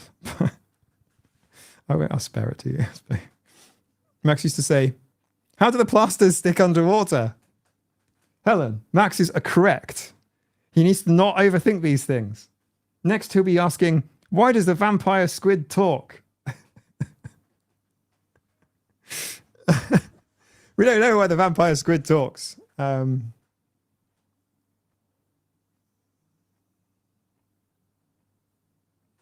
addicted to Adventure Time. Adventure Time was a big thing when I was at uni. This is dating everything for you. I was at college, and there were some people there that loved Adventure Time, and I never ever watched it. I don't know what it's about.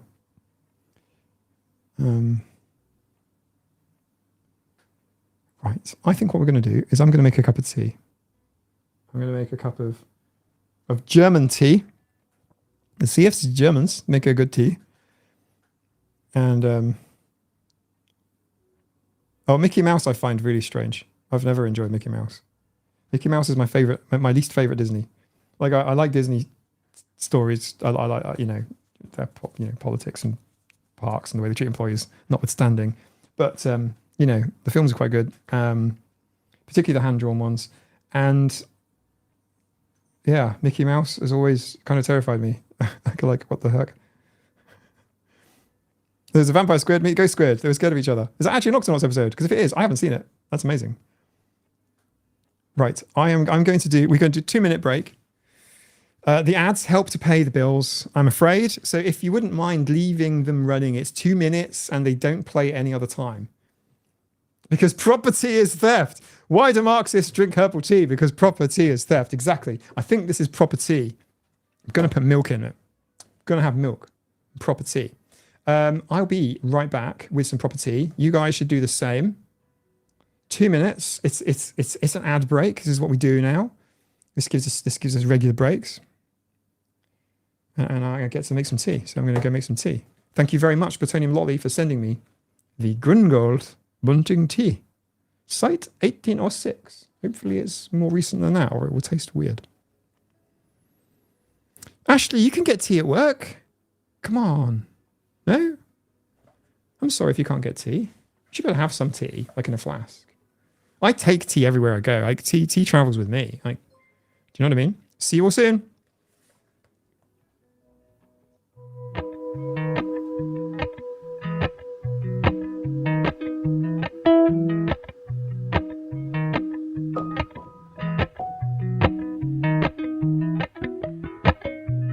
Appalachian sunrise meets my skin. Even with my eyes still closed, I can feel it coming in. Golden, golden, I'll follow only golden, golden, golden, golden things.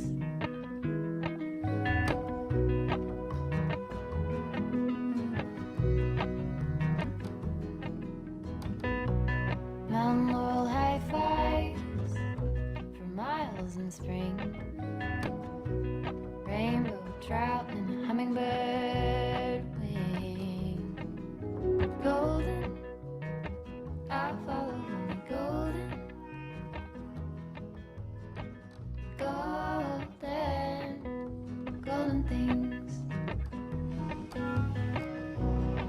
Gold hair, gold rings, gold leaves, gold anything, golden, I'll follow only golden, golden, golden things.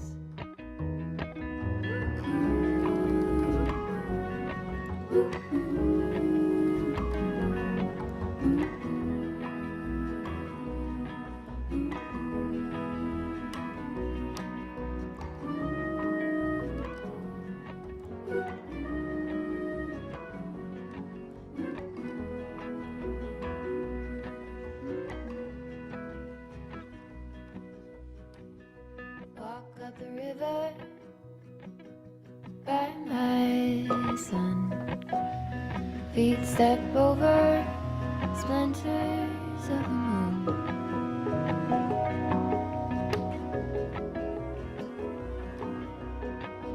I've got tea. I do. I have tea.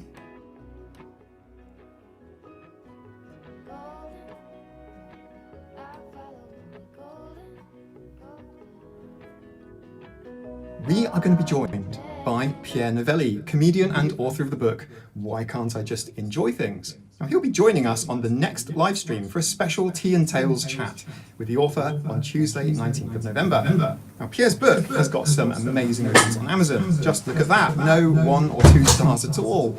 This customer said it's hilarious, and Mrs. N says it's informative and sometimes serious, and she learned a lot about living with autism.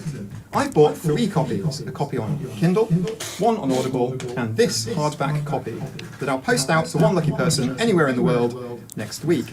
It won't be signed by Pierre, sadly, but I will ask Hydra to paw print it for you, making it probably the world's only cat-signed copy of this comedian's guide to autism, because, well, Pierre's allergic to cats anyway. He also grew up on the Isle of Man, so I think we've got a lot to talk about, and it is a really, really small world. So, bookmark in your diary, Tuesday, 19th of November at 8 p.m. UK London time, 1 p.m. Mountain Standard Time, 7 a.m. Australian time. And we will both see you there. Bye.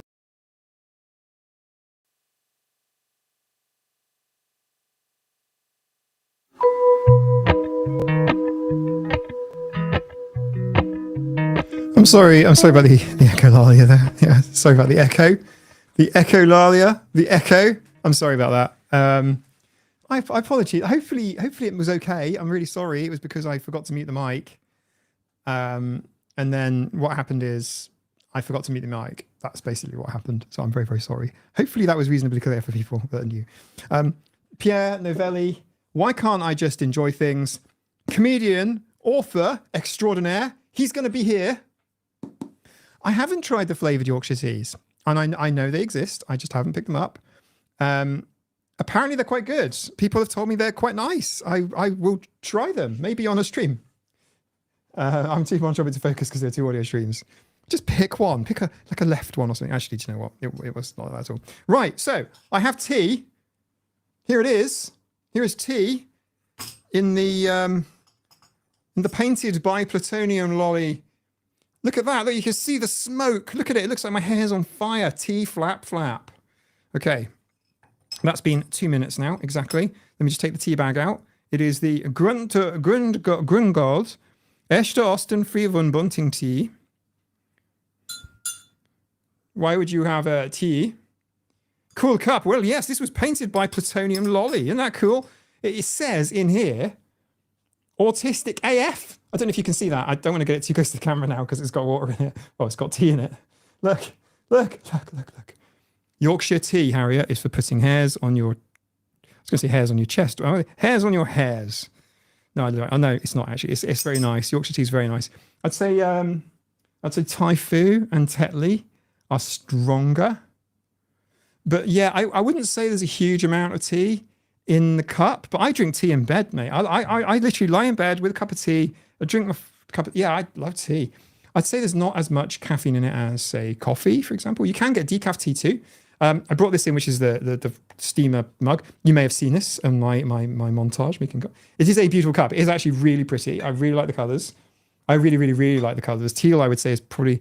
I like red too. I like a load of colours. There's not really a colour I don't like. Maybe this Dreamies packet is a little bit... is a little bit... Whoa! Is kind of like a really strong green. You know what I'm saying? And unfortunately, the webcam is not showing the colour behind me on the piano. That's a nice colour. It doesn't look good on the camera. But it's because it's just a webcam. So yeah, I put milk in it, and it's breakfast tea now. Saber, hello. What do you think? It doesn't smell of anything because it's tea, as it should. What are you doing? Saber's eating biscuits. The problem is, Barlow, is it will never be this mug.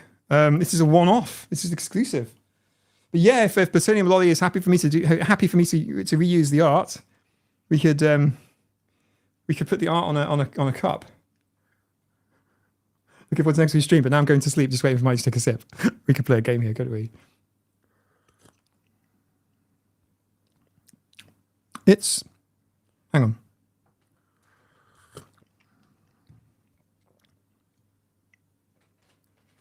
It's an, right, hang on.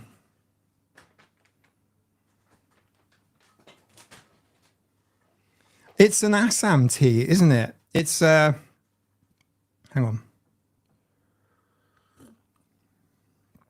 It's nice. It's really mild.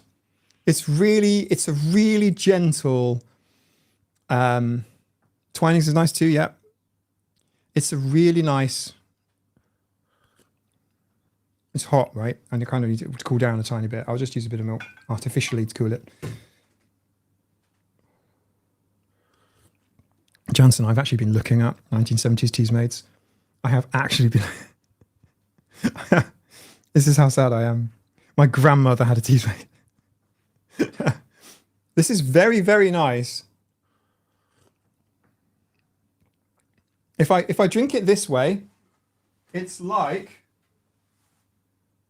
can you see? It says Autistic,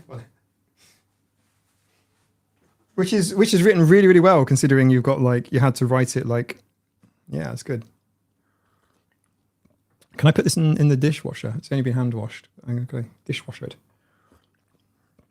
It's a nice tea. It's very pleasant. It's very, very mild. Not that that's a bad thing. Like I said, Thai Fu is really strong. We do get that sometimes, but that's like quite a strong tea. You need a lot of milk with it. That's a nice, gentle tea. Feeling wrong, I usually get the loose tea version. I make it stronger than recommended.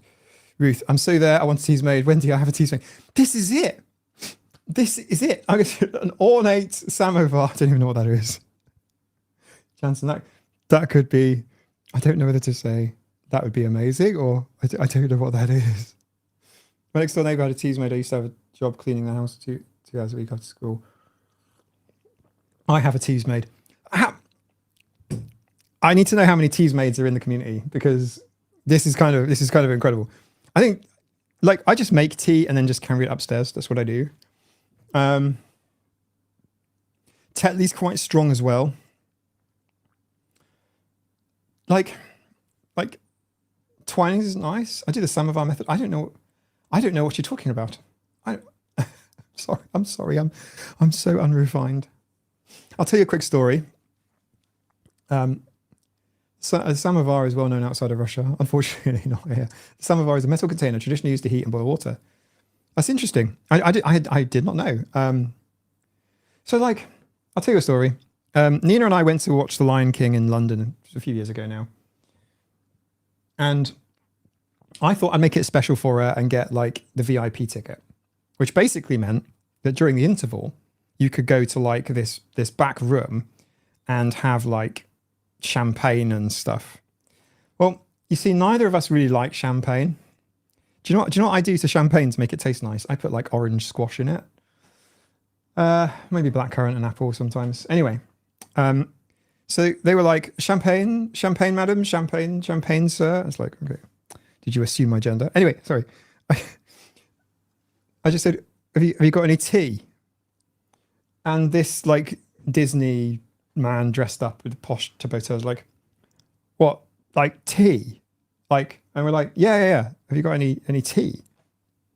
You can hold the ice cream. We just want a cup of tea each, you know, and maybe some nuts or something, but just tea. And he was like, what? Breakfast tea? And we were like, yeah. And he's like, they had champagne, but they didn't have, tea, like, a mug of tea. We were like, just a mug of tea, please. So he went to the staff room and brought out a couple of mugs and tea bags and tea, hot water for us. We had tea at the Lion King interval. So there we are. That is Nina and I. That's what we have. We'll just have tea. Not so much Earl Grey. This is Assam tea, isn't it? It's just a nice, simple, comforting cup of tea. I would say my favorite. Earl Grey is not my favorite. I don't dislike Earl Grey. But the only reason I tried Earl Grey is because of Picard. Earl Grey, hot. And a friend of mine only drinks Earl Grey, so I'll have Earl Grey at her house. seen in months, mind. But anyway, sorry, I'm talking out my mind now. But like, Earl Grey's okay. I bought some tea for a funny YouTube video that I'll do at some point soon. Well, that's nice. It's a nice tea. All of those tea all that tea is not going to be wasted. We're going to drink it all. This is compatible with us. We will drink all of this tea. Thank you very much. Toffel, I chose to try it because of Picard. I reckon Picard is sold so much Earl Grey. Because, like, I don't think Earl Grey, people would be buying Earl Grey. I don't think people would be buying Earl Grey without it. Bergamot, yeah, very pleasant. Yeah, definitely. Redbush tea. Roobosh. ROOI, yeah, something or other, sorry, is very nice. Earl Grey is easy to have without milk, which is a bonus. That's true, Wendy. That's true. That is 100% true. You can drink Earl Grey without milk. Whereas, like, I don't think this tea, this Assam tea, you know, like just a I don't want to say like plain or normal, but like just tea, works without milk. This is oat milk in here. Lapsang Souchong is a nice tea. Hele, if you want my verdict on what you wrote, you could write it again, and I'll happily look out for your message on the chat, and I'll try and catch it if you want. Or you could message it to me on the Discord. One of the two would be fine. It depends if you wanted my feedback or not. Welcome, Janica. How's it going? Top of the did phase of black coffee so that I could keep recreating the damn fun coffee scene from Twin Peaks to myself. Has anyone told you that you could be autistic? Because like a dive boat won't have oat milk unless I bring it myself. And sometimes, like after a dive, you really need to have something sweet and warm, and you know. So most people have like a cup of coffee or tea after a dive, and like they'll just have like normal tea bags, and they just won't. You know, you can't have that black, not really. Sometimes I'll have like a black coffee with sugar in, but sometimes it makes me sick. So if I have like a black coffee, there's something about that, the flavor, the effect it has on you after you've been diving. It makes me puke sometimes, but sometimes I'll risk it because your throat's dry. You've been breathing air that's very dry. I don't use a rebreather, so my air is compressed from the cylinders, right? So it's dry. I'd love a rebreather, but they're so expensive. My mother accidentally Pavloved me into vomiting from the smell and taste of black tea. That might be a good way of thinking about it. Pavloved. So you've vomited once, you then will again. Halloumi was like that for me. Halloumi, I don't eat it now, but like halloumi would make me sick because I was sick once. Yannicke, what's that on the desk? Did you miss a Camageddon? All of this? Yes. I'm going to have to clean my desk. I keep some alcohol. Where is it? I keep 100% alcohol spray so I can regularly clean. Over here, there's a Jasper on the piano. Look. Jasper. He's on the piano. Want to play a piano, Jasper? Look at him. He's big. He's so lovely, by the way. He's such a lovely boy. Shall we play piano? Here we go.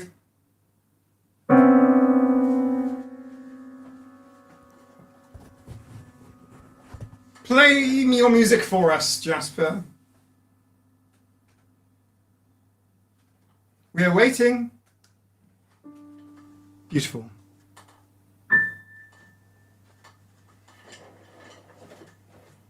What chord is he playing? He's playing a D, a C, an E, an F. Very pretty.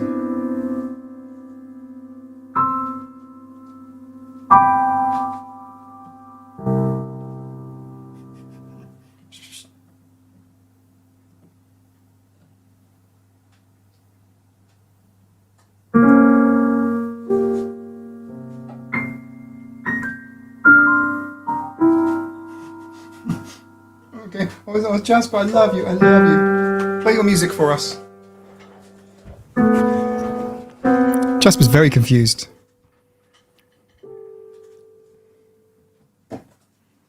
Thank you, Jasper. For you, Dreamies. Dreamies from the Lolly Dreamies. Here you go. Ah, he's a good boy. Isn't that beautiful? The beautiful music. The beautiful music of his people. Wendy, we had our piano tuned yesterday and it freaked the kittens out. I bet it did. There are some notes, higher ones. They will, yeah, that will, ooh. Maybe press the middle pedal on the piano just in case. More emotion needed, says Isabella, but otherwise it's very lovely. Yes, it's very lovely. She says you're not emotional enough. The cat seems like it likes McCoy Tyner. Applause. Jasper is very confused. And so was I when my parents sat me in front of a piano. Okay. Yes. Good. Pat me with your stinky feet. PG Tips advert. He's got the song for season 2 of Autistic Cats AF remade entirely by cats. Well, Toffel, you're a few steps ahead of me there.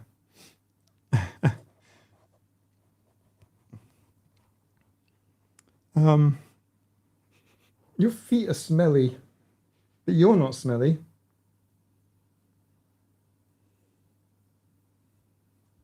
Let's cover up your butt. He's not for it at the moment. I have Elemental has a tabby Jasper too. I need pictures. Mike at autisticafter440.com. Send me a picture of your Jasper.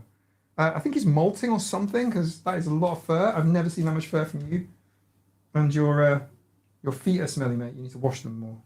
Like actually wash your feet. Like pay more attention between your toes. This is a message for everybody, really. It's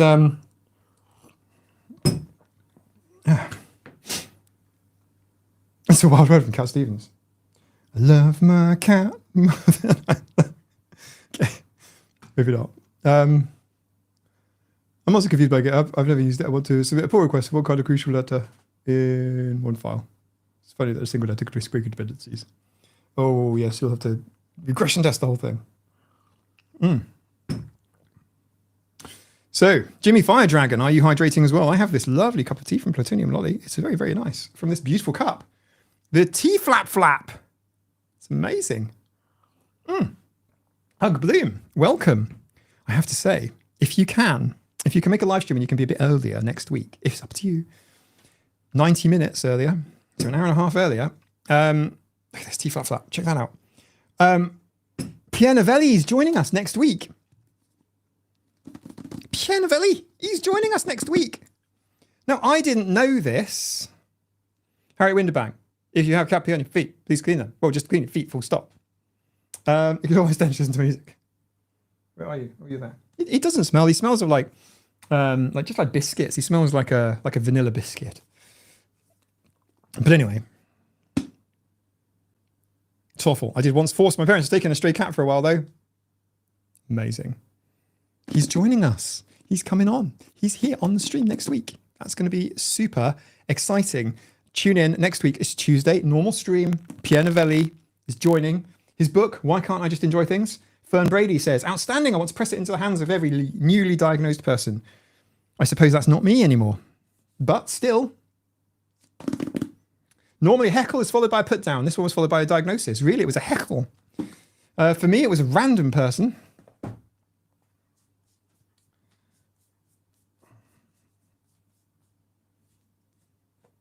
Jasper, you are very, very furry. Do you hear me?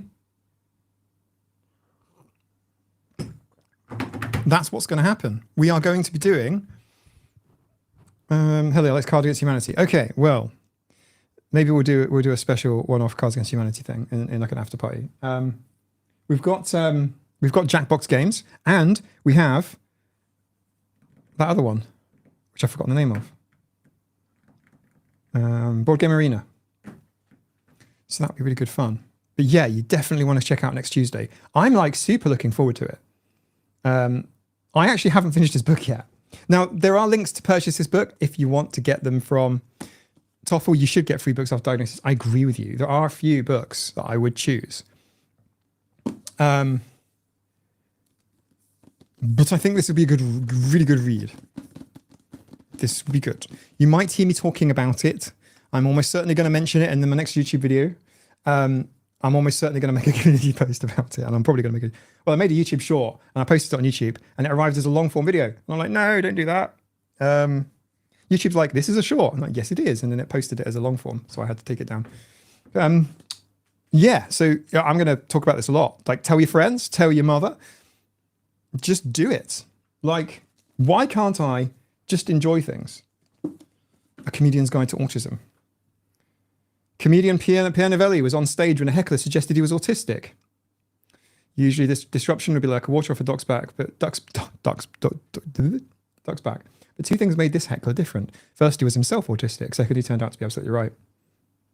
This random encounter led Pierre to a diagnosis of autism at the age of 31 that unraveled his world, explained his struggles and answered questions that had bothered him for his entire life. Like, why were other kids obsessed with Britney Spears instead of The Goon Show? Why don't people ever say what they mean? Why is everyone so chewing so loudly? At once a hilarious and insightful journey through autism and neurodivergence, an entertaining explainer for the uninitiated, and observational comedy for the neurodiverse. This is the perfect read for anyone who has ever asked themselves, why can't I just enjoy things? This book I will send to somebody also. It's going to be amazing. Isle of Cats board game. Isle of Cats board game? We should look at them. Ba-ba-da-bum-ba-bum.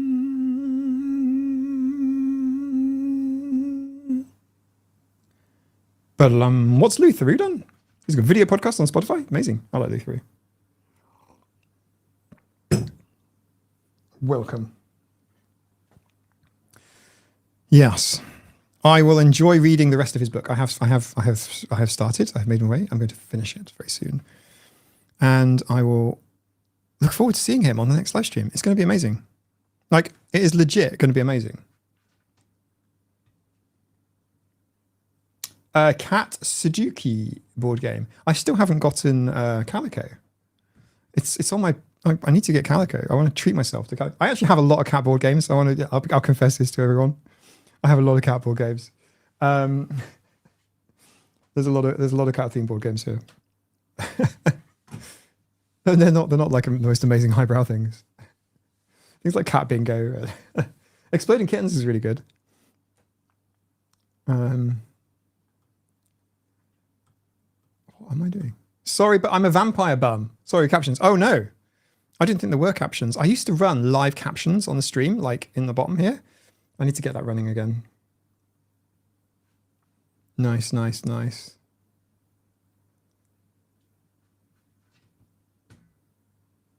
What's going on down here? Oh, it's Sable wanting out. Okay, there you go. I'm back. Jasper. We should make a cat dizzy. Whee!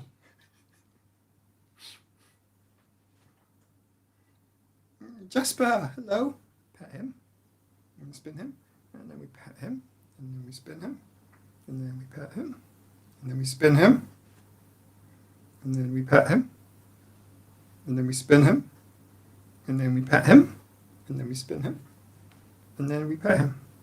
And then we stop. And then we go the other way. And then we pet him. And then we'll slow him down. And boop him. Boop. What are you doing, mate? Rub his underpants. Yes. Can you move, please? Just, there we go. Thank you, everybody. Yannicke, we've had the vomit already. Nearly.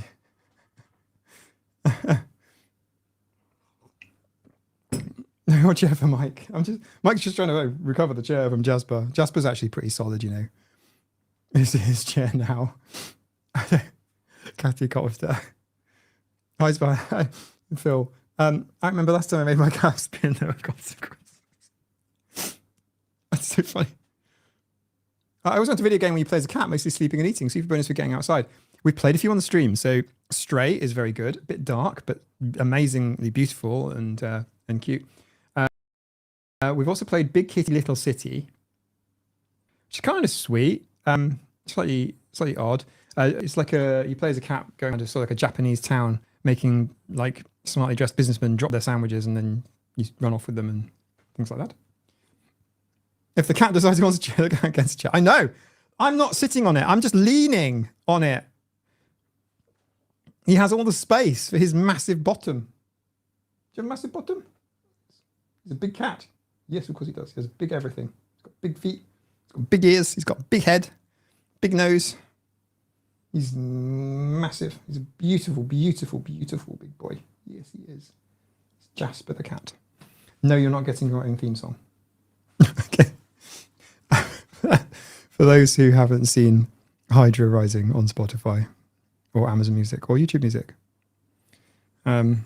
I had a friend visit yesterday and I played her Hydra Rising and she thought it was amazing. She's like, you made that? And I'm like, it's a long story. You have to know about the live streams.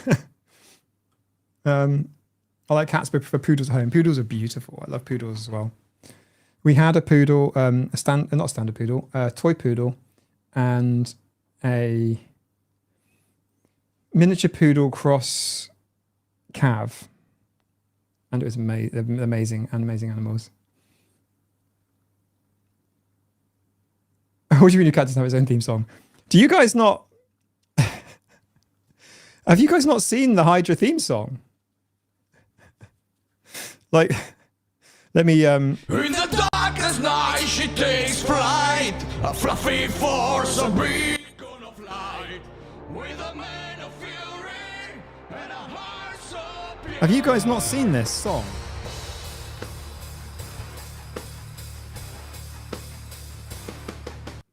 Have you not seen that song, the Hydra the cat song? Like, do you know what like really amused me like so much?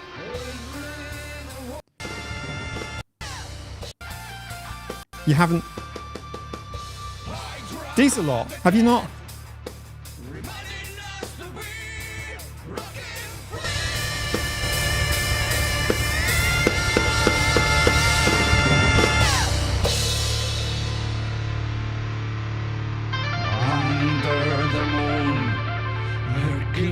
Shines bright with kittens in tow. She's a powerful sight. It's right. There's Anna and your cat there. Maurice. Tosca's at the back there. Anna and Tosca.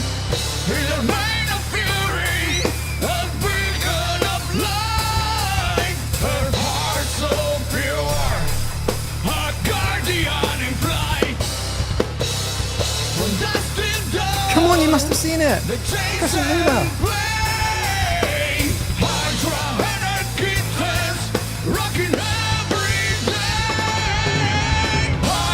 Yeah?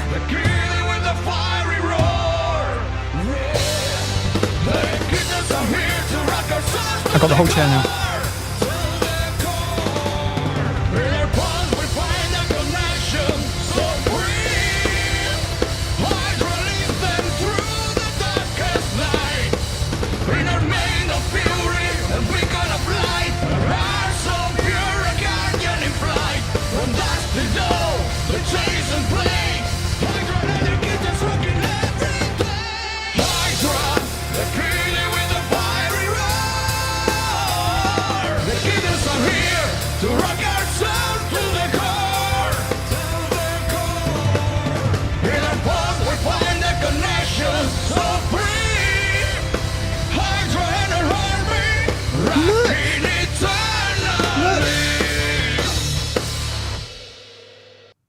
This is Tosca.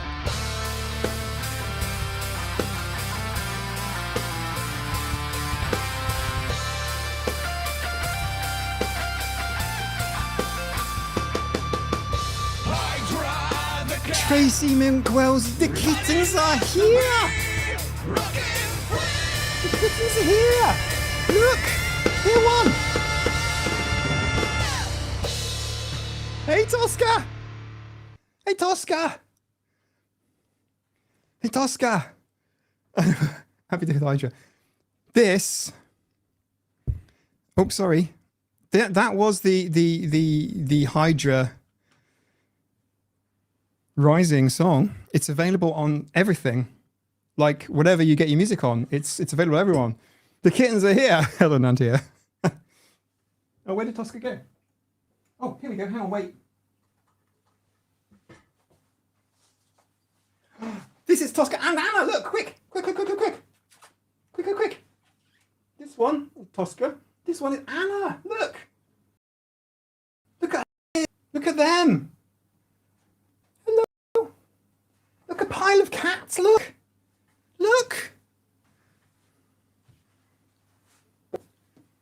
And there's one more. There's Dottie as well, but she's not about at the minute. She's somewhere. I was singing it while I was hoovering. It's a great hoovering song. Yeah. Tosca's here, Anna's here, and Dottie.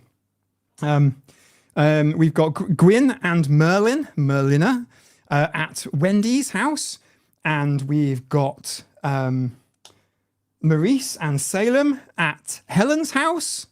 This is in the chat. Helen here in the chat. Helen and family have got 2 of Hydra's kittens.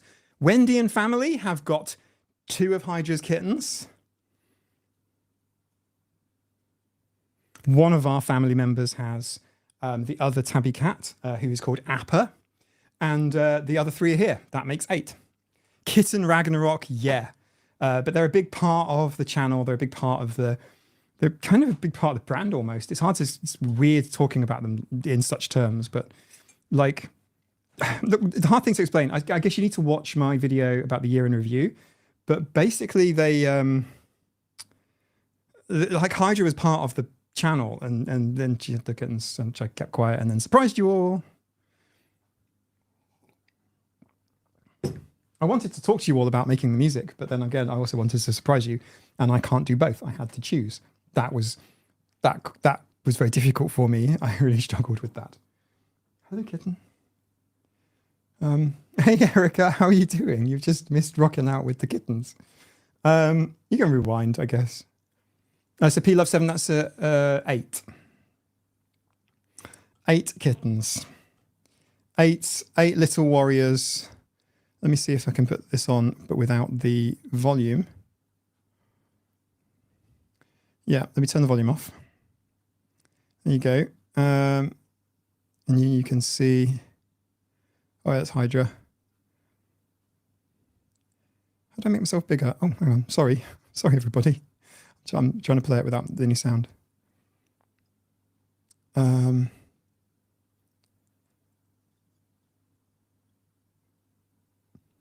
that's Anna there at the front, and she looks very, very similar.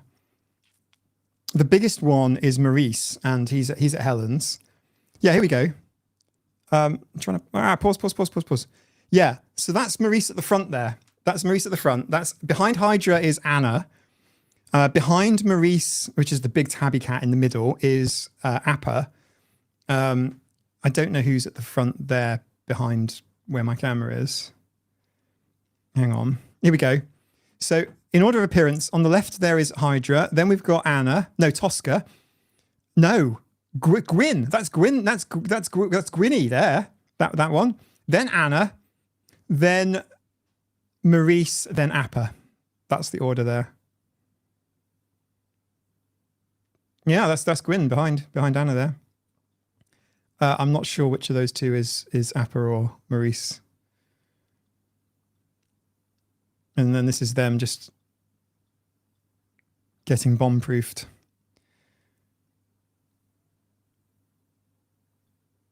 Kind of fun, right? Do you know that? I've had some very interesting angry mail about this video because I don't know if people are trolling or what. But there are at least 2 people that got really, really upset about the kitten head banging scene. There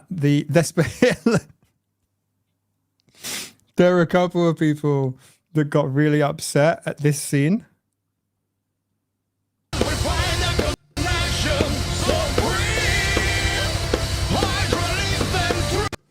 They're not really head back. They're not really. That's like a camera trick. Like I'm just playing some of the sound for playing some of the video forward and then backwards and then forward and then backwards and then forwards and backwards. People said I was shaking the cats, and I was like, I don't know if they're trolling me, but people get cross for the strangest things. Oh, sorry, I've got a contact lens that's moved. This is the problem with contact lenses. Like you have to like blink, blink. There we go. Sort of. Hang on. Blink, blink, blink, blink, blink, blink, blink, blink. Oh, this is enough to drive somebody too. That is like meltdown inducing because like your vision gets like really blurry in one eye, like super. And like PBS, so people get really angry about this part. Like this and like like that. Like that's Hydra. That's Hydra going, you know, she reaches up, she does like a little meow, and then she puts her head down. And then I'm just like playing the same clip over and over again. And then, they must have been trolling me, but like, they must have done. You never heard of Neil Young, Rita? Rita, you've never heard of Neil Young? Wow. Definitely check out Neil Young on Spotify. You're worried about shaking kitties, I guess, yeah. I think it's funny.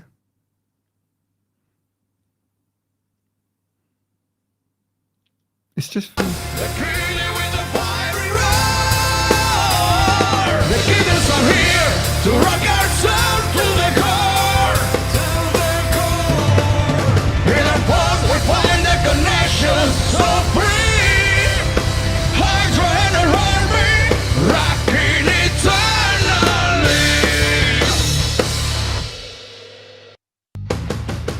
Oh, that's the promo bit. There you go. It's on everything. I got a guy in Ukraine to play that guitar, the guitar riff there, which was originally an AI song. It was originally part of the AI version of Hydra Rising that we made on a stream. That electric guitar riff was reproduced by a guitarist from Ukraine. It's just amazing. I'm like, hey, can you do this? Like, done. Wow. That's so good. Yeah. Oh, you saw Neil Young play, DJ? Tourmaline. That's pretty good. Yeah, maybe, Lolly, maybe. I think part of it needs to be taking things as misunderstanding rather than malice. There's, you know, and also I can tell you what I find offensive. I think it's mildly offensive when you say that autistic people can't take a joke or can't have sort of any light in their lives, I guess. Like, you know, if you say you can't have autistic comedy or comedy about autism, Joe Wells, by the way, has got some fantastic on YouTube. You can watch him. He's got some fantastic autism comedy, literally making jokes about autism, predominantly, as opposed to being an autistic comedian that just does comedy, right? He's making like jokes about autism. And it's really funny, and mostly because the jokes are based in truth.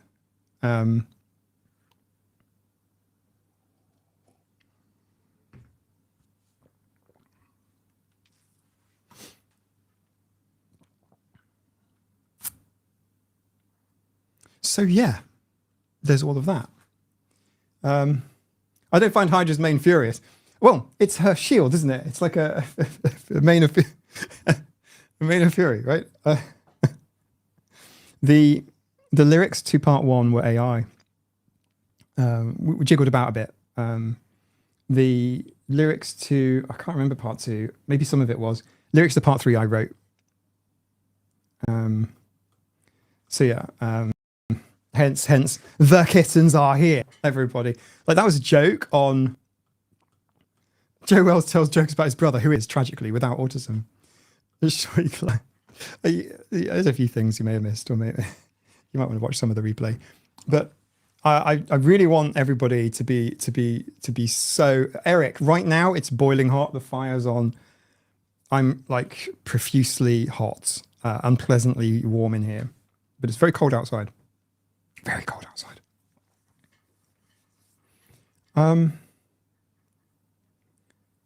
yeah, we don't want people to feel bad or whatever about jokes and humor and stuff. And there's a weird thing that I've learned over the past year as well, probably before, but it's become apparent to me, is that we dislike people because they must be all bad.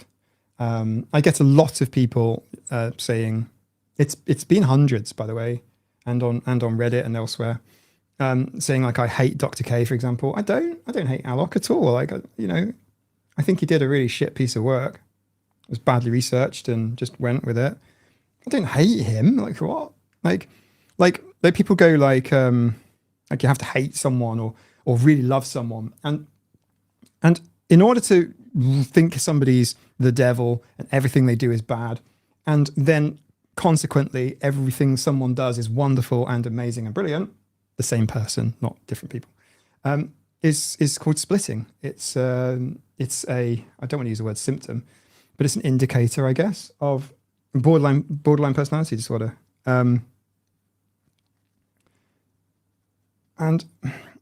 like we don't need to split. We can go, that thing was a bit bad, this thing was a bit better. Like we can go like, and this is why. You can kind of like go, hey, I didn't think that thing was great because of this, or I wouldn't have done it that way. That's completely fine. And I'm not talking about people's opinions, but like, there's an awful lot of like, you must hate that thing. You must hate. To be fair, I do hate Autism Speaks. I don't strongly dislike Autism Speaks. I really did. I don't want to use the word hate because it's like, who hate crime, whatever. But like, there's nothing good about Autism Speaks. Like, I can't use a word like corruption because that has got a certain legal meaning. I would never say that they were corrupt. But do you know what I mean? Like, like even if Autism Speaks were amazing and really helped autistic people and their families, and they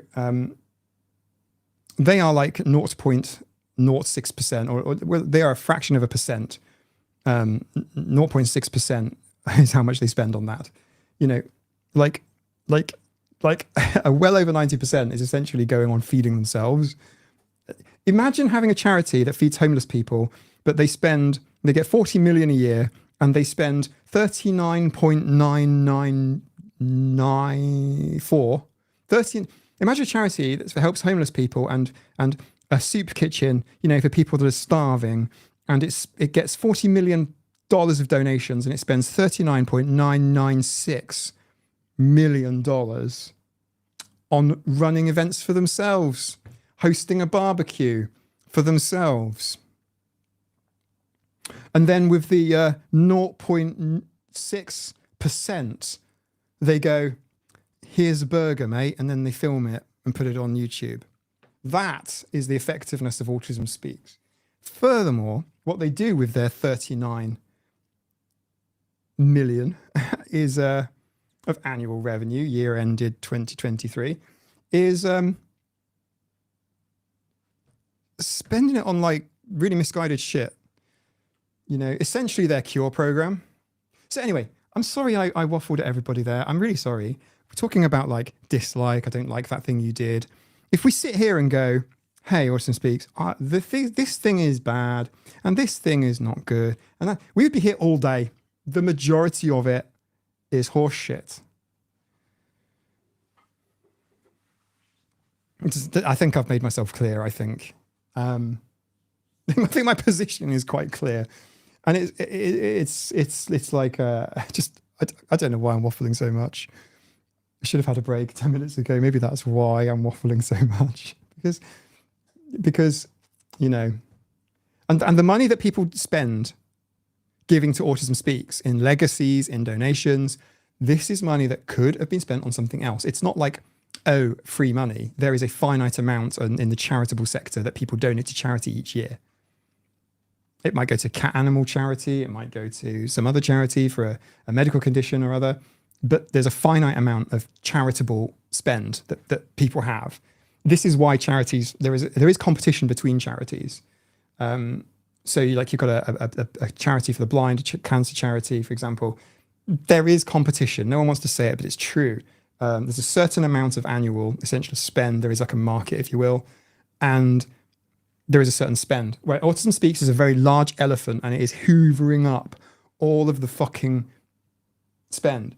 And another thing is that people doing these donations to Autism Speaks feel like they are helping, and they are not helping. They're actually making the situation worse, in my opinion. I'm really sorry about that. Have I ranted again? If you guys disagree with me, you're perfectly welcome to, by the way. You shall not be a pariah. Like, I just, like, you know, a lot of things are just shades of grey. It's not like there's black and white thinking. It's just like a lot of things are just sort of shades of grey or whatever. But they're so bad. Like, it's just like, what the hell? Like the National Autistic Society in the UK that I quote and I think very highly of, they've had controversies in the past. They have done things not great in the past too. I get that, but it's not like Autism Speaks is a whole other kettle of fish.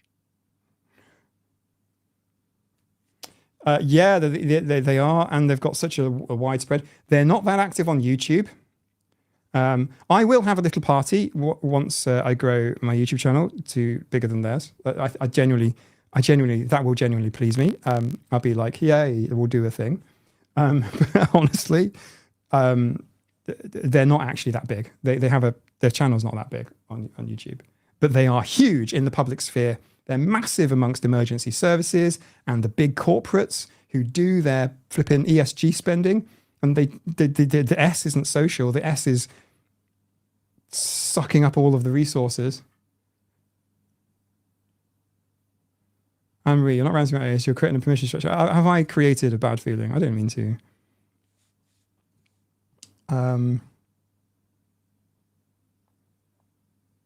Jubilee, where Paige L and Aiden are guessing about who's autistic or not. No, I haven't. I will definitely watch it. Not on stream though, because guess what? Maybe we'll do it in the after party. Thanks, Vanish, for making my autism go away with your fabric softener. People don't keep their fish in kettles? What do you mean? Now I want waffles. Oh, I'd love waffles, Rachel. I don't want the chicken. You can have the chicken, but I would like waffles, please. The rant was great. Well, look, I hope in some way I have entertained and in some way have helped. I hope there's a small element of that. But I need to watch. Jansen, why did no one tell me about this Jubilee video? I mean, Leslie just did. Thank you so much, Leslie. You're amazing. But like, why did no one else tell me about the Jubilee video? Like, I didn't know about it. Tell me about it. Oh, I took to a kettle of fish, did I? Oh, sorry. Thank you, Shake, for letting me know. There's a channel called Creative Autistic, put a video out this week. It explains a lot about how charities work and how crap the NAS website is. Okay. Please do it in the after party. All right. We're going to have an after party and we're going to watch in that. This is Jansen's suggestion. We're going to watch Jubilee because last time I watched, do you know what? I used a small amount of Jubilee's content under fair use. I am autistic and I have the detail, but not any of the other autism. I'm really terrible at big picture stuff. I'm very much more about the detail. And I know what fair use is and how to use it. And I did everything right. And Jubilee are the only copyright holders that I know of who can literally terminate streams.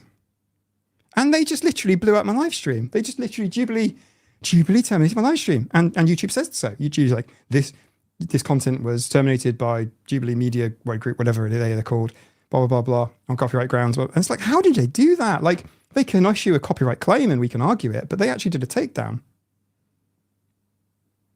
I guess the fetch. All right, 10 minutes then, Johnson. I'm going to start. It's 10 minutes. We'll do that after 10 minutes because I have to see this thing. I have to watch this Jubilee thing, but we have to do it outside of YouTube, basically, is my point, in a very long-winded, roundabout way. Helen, yeah. Jubilee are quicker than Putin. Jubilee are quicker than everything. Like, they're literally like, and we weren't watching it. Like, we weren't watching the whole episode. It was the episode with Abby's mom in it and her first appearance. And we went straight to the end and we took some small segments that were very, very short. And yeah, the bare minimum required to make the point. I'm really proud of like the way that was done. Yeah. But yeah, Jubilee have got buttons. YouTube have given Jubilee buttons that other content creators don't have. Like, you know, for example, I watched Bluey on YouTube. The episodes are up here. I don't know that it posted under like random channel names. Like, that's obviously not a thing. Later, yeah. Like, so say Thomas does a reaction video to one of my videos, which is I've you know said you can. It's just don't worry, you know. But like I could go onto YouTube and then like take down his video, but not while it's running. While it's running, there's nothing. Jubilee have got a button to blow up streams. Jubilee do middle ground, Stephanie. You may have heard like 4 Republicans versus 1 Democrat, or like 10 people.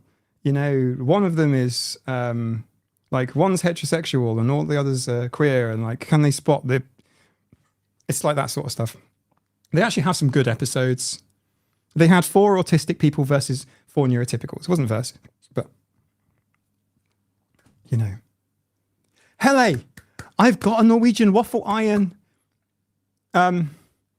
We can, yeah, I don't know about Norwegian brown cheese, but I can do, Nina's mother loves all that stuff, but like, I have to make, I veganize it. But like, yeah, we've got Norwegian stuff. Yeah, definitely. Guess where I got a Norwegian waffle iron from? Minnesota, on eBay. If you want to buy original, official cast iron Norwegian cookware, Minnesota, America. Why is this? I wonder if it's not because there's expats. I mean, put it this way, when I went to buy the waffle iron, there were several available. Amber, that makes sense. Does not make sense to me. I need to know. Like, I need to, like, what? Maybe that checks out. I'm sorry, what? Like, you know what I'm trying to say? Like, so it had to come from America, and it's really heavy. So yeah, our waffle iron is from a yard. Essentially, it was picked up at a yard sale. The seller was like, "Oh, I got this from a yard sale." We've got a normal electric waffle iron too at Helen, a cheapie. Like, we're talking like $20. I have to say in dollars. It makes more sense, right? To the majority. Lots of Norwegian immigrants there. Right, okay. Scandinavian culture. Minnesotans are of 113% of Nordic descent.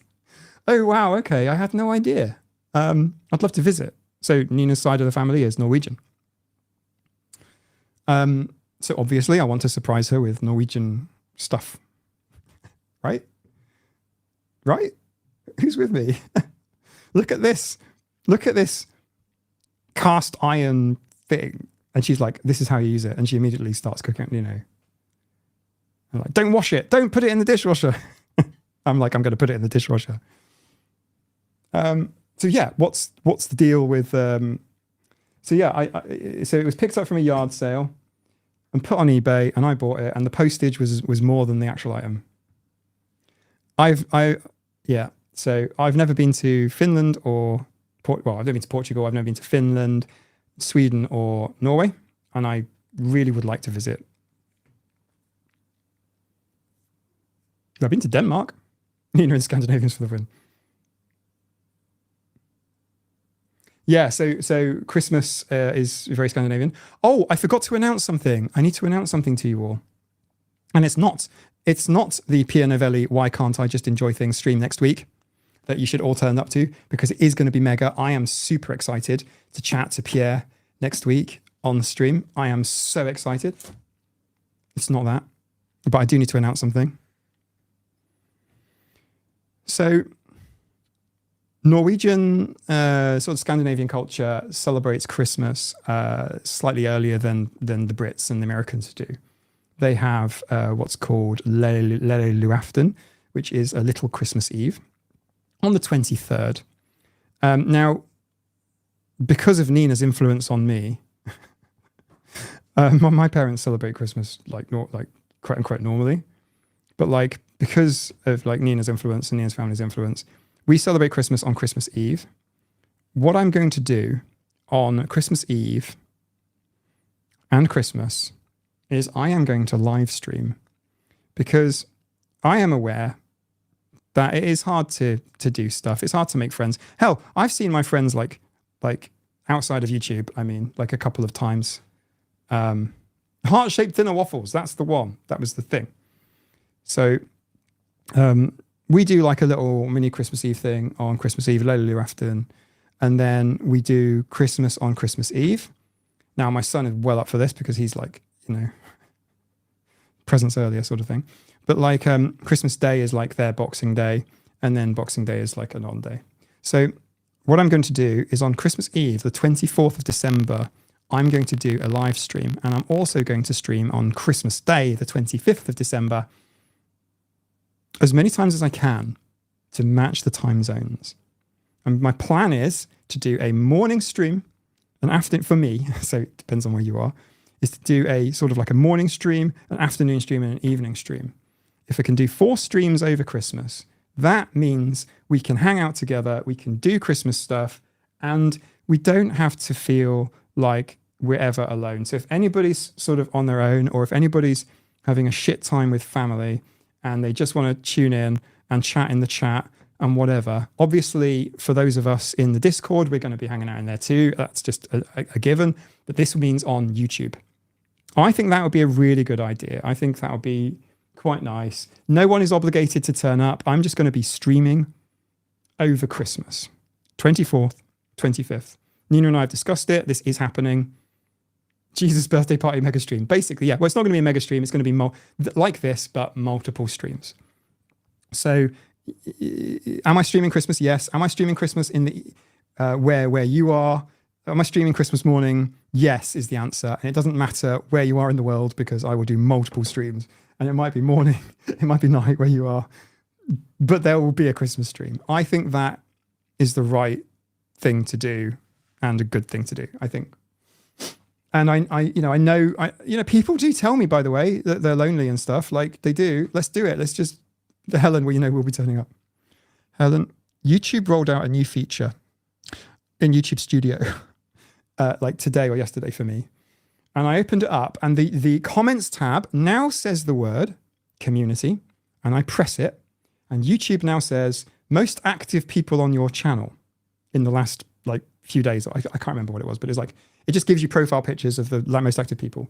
Helen, you win. Helen, you win. Helen has got the most comments and everything, and consequently the most hearts from my responses, in YouTube.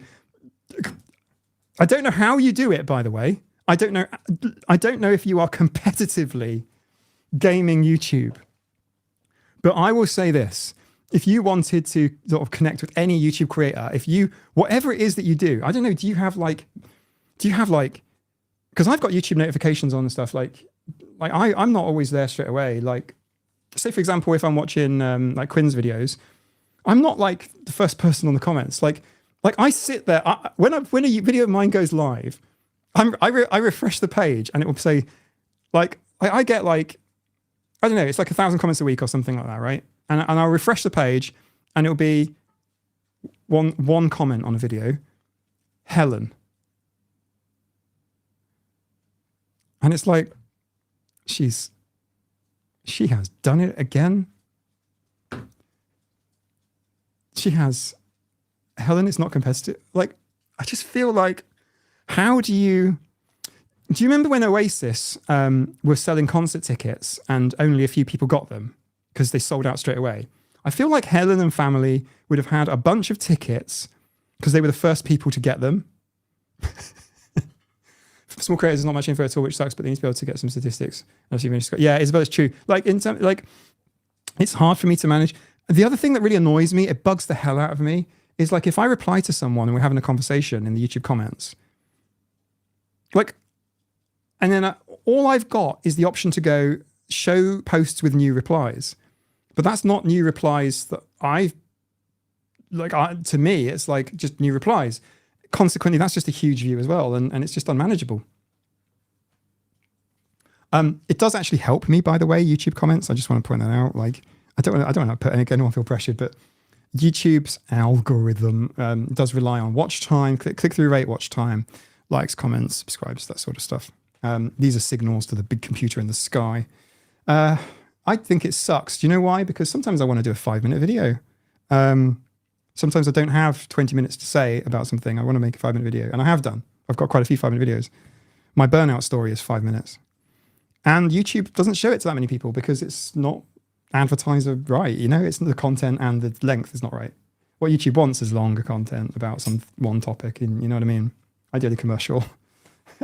So that's why, thank you so much for the patrons, and specifically, thank you all for just turning up and stuff, because I wouldn't be doing this on my own. What I'd probably be doing is scrolling on my phone,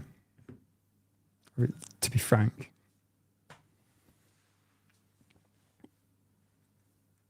Hele, look, I'm not saying you should, but like it does help. Some people go just leaving this for the algorithm, or they just leave like a thumbs up or a heart or something. That's why there's so many comments, I reckon. But it just helps. And it's bonkers. It's bonkers. And I think it helps. It probably helps creators smaller than me, actually, in that respect. I can't believe I'm saying those words. I think once your channel's above a certain size, I think it just sort of continues on. That's probably around the 100K mark, but I don't have experience of that. I don't know. But yeah, a comment is 100%. Is 100% a signal. Even if it's a negative comment, I guess. Like, there's no sentiment in that. So I don't think. I think you could say, I hate this, and that would help. Like, it's just like. This is why the Dr. K video that I did got a lot of attention. It got shitloads of shares and shitloads of, well, it got lots of comments, but shitloads of shares. And it got shared into places that people don't like it. They don't like me. They don't like the content. They don't whatever. It got shared into some quite right-wing forums, which I spoke to Dr. K's team about instantly. But interestingly, that blew the video up. Like, it's like, holy crap. Yannicke, it doesn't it doesn't affect my content any so much that it's not upsetting for you any more than it is for me. But I want to make 5-minute videos sometimes. Sometimes I want to make 10-minute videos. That's where the caring about the algorithm comes in. I don't know that you'll find very many, I think I can say the word YouTubers. I think I can say that now. That do this. I don't think there's that many, really. But that's okay. It's horses for courses. Like the stream started because I just pressed start stream and like I streamed like no one.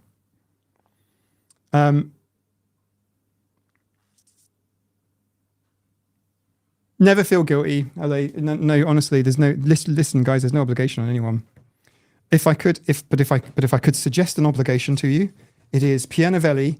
Why can't I just enjoy things? Next week, Pierre and I having a conversation, and I don't mean to say Pierre and I having a conversation. Join the chat. Be part of it. This is like your opportunity to talk to Pierre Novellie. I think you should binge a couple of his videos. I'm almost certainly going to open up by talking to him about the Isle of Man and Cats. But, you know, we're going to talk about like, just, like, you know what I mean? I am going to be advertising this. You might get sick of me, but we're just doing it for a week. I am super, super excited to talk to Pierre Novellie. And you might have noticed season 2 Tea and Tales is damn sight better than season 1, right? Season 2 Tea and Tales. And that's simply because you've helped the channel to grow. And that helps. And thank you so much. Jenny K, you feel awkward about commenting on autistic videos because of imposter syndrome? Well, I would like to say to you that I feel very, very awkward even talking to you guys about autism when I am a late identified autistic adult and I have had a YouTube channel for a year and who the fuck am I to be able to say these things to people? People have watched my content, nearly a million views, which is actually from a YouTube perspective. Like the big YouTubers, they get like 1 million views a day. Do you know what I mean? But like I've had nearly 1 million views on my YouTube channel, and people have watched. This is the thing that blows me away. For like literally over 11 years. Like one person, like Clockwork Orange, with their eyes open, and they have to stare at this thing, and they can't sleep. They can't for 11. It's actually 11 and a half years of watching just my content. So what? How the hell am I? Like who the fuck am I to be able to say these things to people? And to call my channel Autistic AF, like who am I to do that when there's people more autistic? And you know what I mean? That's not the thing, but you know what I'm trying to say. Yep. I think that season 1 details in a few episodes. Yeah. I'm not sure about the format. I think it needs refinement. I just think it's like I think imposter syndrome. I'm not saying everyone has to have imposter syndrome, and I'm not saying it's part of the diagnostic criteria, but it seems to be quite common. I feel it seems to be part. It seems to be part of the package, and I think it puts people off pursuing an assessment, or indeed even just buying a book like this one and just reading it and having a little think about it and going, hang on a second, that's me. Pierre Novellie got an autism diagnosis at the age of 31. And some people go, well, obviously it's not that severe then. I do hear that a lot. I hear you. I get it. But then we also should separate things like environment, which makes the world a difference.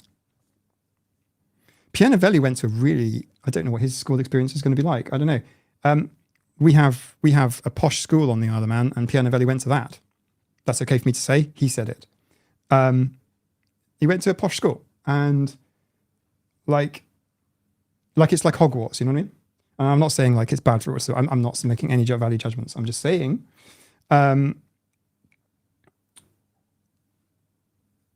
He might have had an environment whereby the sort of delayed onset of things that might cause you to feel super different and broken may not have kicked in. I don't know. We will talk about it in a week.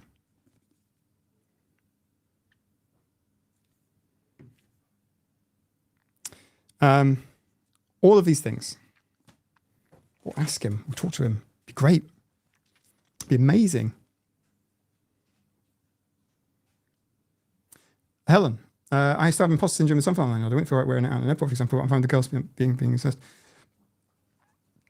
I think if you find it would help you, then use it. Like for me, I kind of feel similarly. I mean, I was umming and ahhing about ordering one. I'd never bought a sunflower lanyard. You guys gave me one. So I have consequently never used one. Generally speaking, though, I don't really travel, and when I do, would I use it? I don't know. Let's make some content about it. That's the way I feel about everything nowadays. My brain has shifted into let's make content about it. let's live stream it and see what people think. If it helps, it helps. So, we're going to watch the Jubilee thing in a very short little while. I did say 15 minutes ago, and then ended up ranting. So, in 15 minutes, we'll watch the Jubilee episode with Paige the Owl. We have to do it in the after party because there's no way to do this on YouTube. Kind of I'm worried even mentioning on YouTube. Jubilee will be there going, close this stream. Jansen, do it. Do it. It's critically important to you. I think money spent on learning about yourself is money very well spent. If you can, it's a privilege to be able to do it.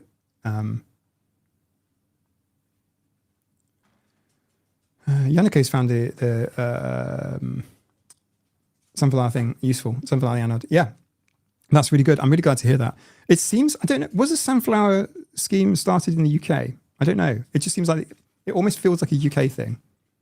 Because people have commented from the States saying that they've never heard of it, they've never seen it, and they travel. Paige in the Jubilee one I saw, Mike, there must be two. Maybe.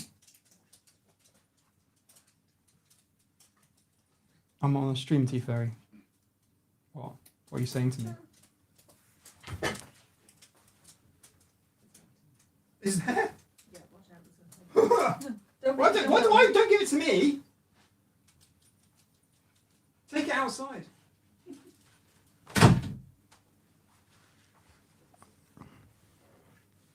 Sorry if you had to witness that little bit there. I'll tell you about it in the scratching post.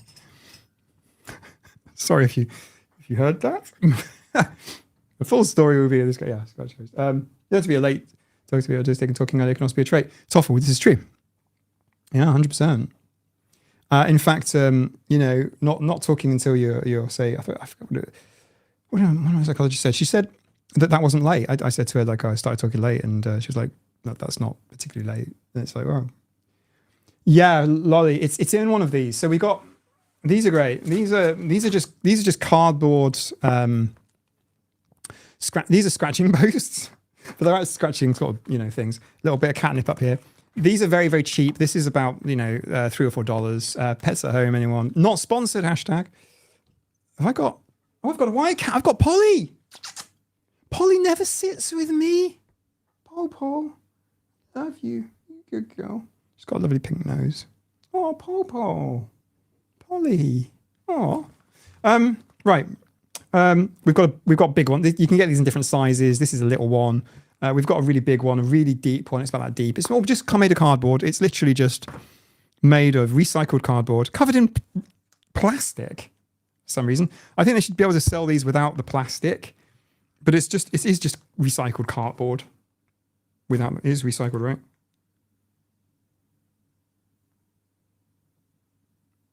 No, what I thought was 100% recycled was actually 100% satisfaction guaranteed. It's cardboard anyway. But we've got a really big one that's really deep, and it's got cutouts in it and a little ball that rolls around inside it. And a rodent. It's gone inside to obviously escape from the cats. And Nina's like, look, it's in here. I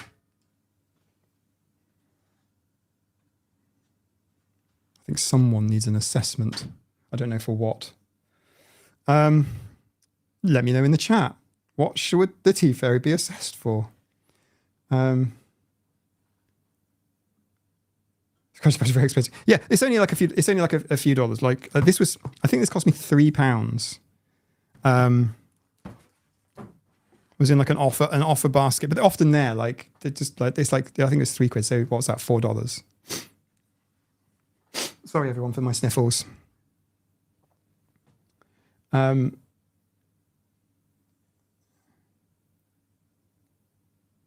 Hello, borderline bipolar. Oh gosh, do you know what?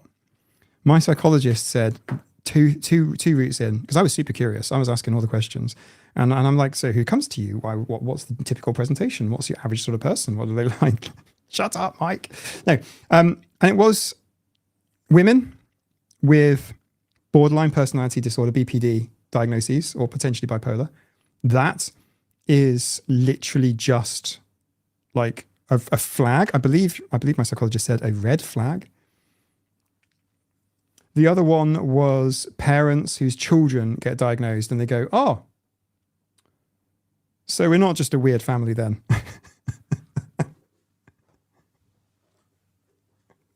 Helen, are you listening? No. But like, no, that's basically what that is. And I was just about to go on a rant about self-identification. It's valid. It's perfectly good. And there's literally like no harm. Like the risk of harm is so low if it even barely registers. And there's so many benefits, and even hanging around in autistic communities. And the online autistic communities online are the best ones. I'm not even joking to you. The least clicky, friendliest, least judgmental places you could possibly be. Hug Bloom, yes, we have dogs too. You can even mention peacocks if you want. You can mention whatever animals you like. But yeah, so basically this is the deal. I don't, it's like, I need everybody to turn up next week. It starts at 8 p.m. It's currently 10 p.m. here. So 2 hours earlier, but a week from here. Pierre Novellie, late diagnosed autistic adult. Hi.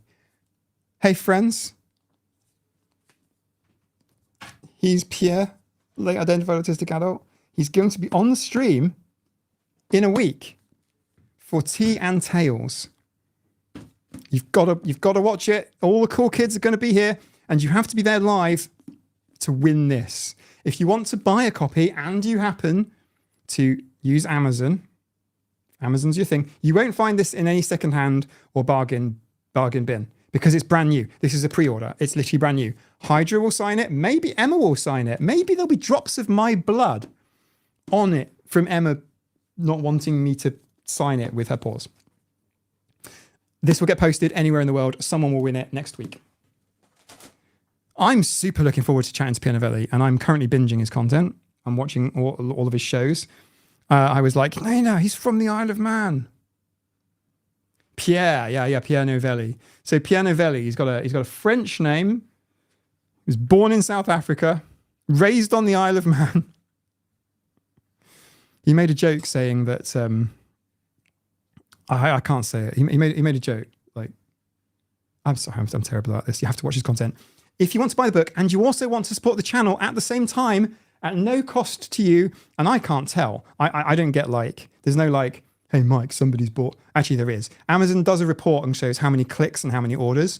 But like, I don't know who's bought what, right? You could literally click the link. You could click my Amazon referral link. There's a US one and a UK one. Hug Bloom. Well, traditionally she signed it with paws, but you could have it. She could do main or tail swipe. Hydra loves signing books. And for those that don't believe me, I could even film her signing. Hydra loves signing the books. Like, it's like, here, paw. And she goes, blap. She loves it. She absolutely loves it. It's great fun. Hydra has grown up on a screen on our camera. Do you know what I'm trying to say? I don't want to tell you. Hydra is like, the kittens almost less so. The kittens are kind of being left alone, you know. I play with Hydra more. Well, I don't not play with the kittens, but like Hydra when she was very little, she'd just sit here on the live stream, you know, on a little golden pillow. So she's been like very much part of it. So yeah, you can use my links. If you use my links and then browse and then buy like a sex toy or something, I won't know that it's you. Do you know what I mean? There's no like, hey, somebody's gone and bought like autism sex stim toys. There's a small possibility that I might even get like a small commission from that too, which is brilliant. And basically, this is the commercial side of the channel because I have to basically make a living because this is a 60-hour-a-week job for me. And I'm not complaining.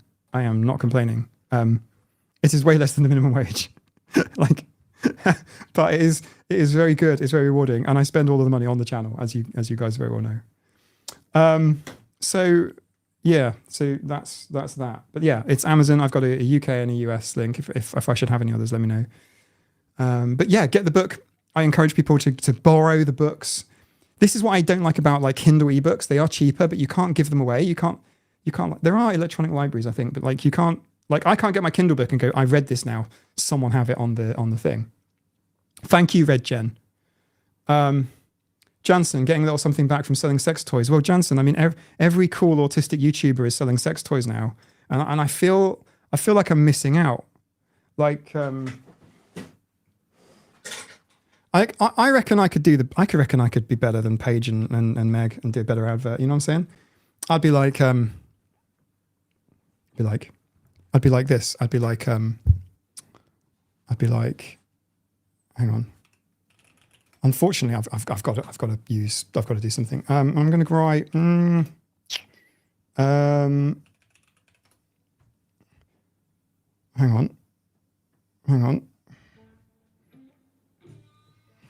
I'd be like, hey guys, so autistic people have needs too. Maybe on your own or with a friend. Or maybe I don't know. It's not scripted.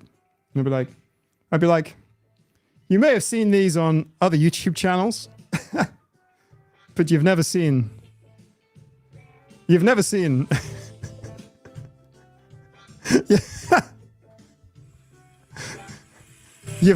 one of these.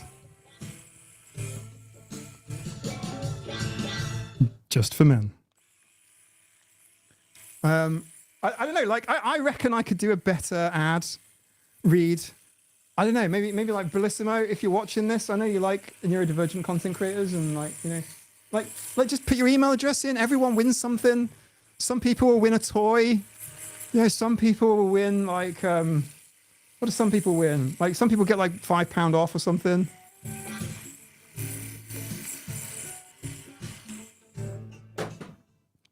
Other brands are available. This channel has not been sponsored by anybody.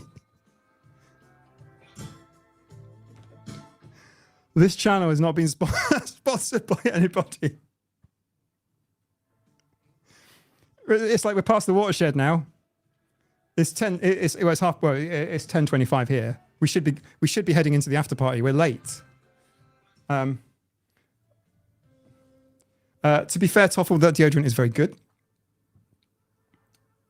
I think I switched towards this mainstream stimming toys. So do I. So do I. That literally, and I mean, there is a taboo, and I mean, I guess there should be, you know, to a degree, you know, cause kids, but yeah, and I think you see me showing these funny things. Isabella, just contact them and do an ad. We do a sponsored ad, like, you know, you got to make a living.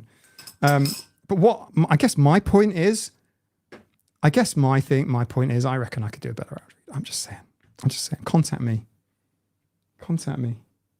Call me. What's it? What's this? What's it like this?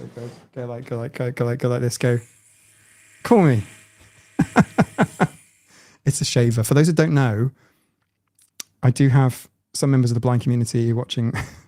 Oh my god! It's a shaver. It's by Philips. It's just a shaver. See, you can do that. It's just a shaver. I'm just saying. It's just for the lols, okay?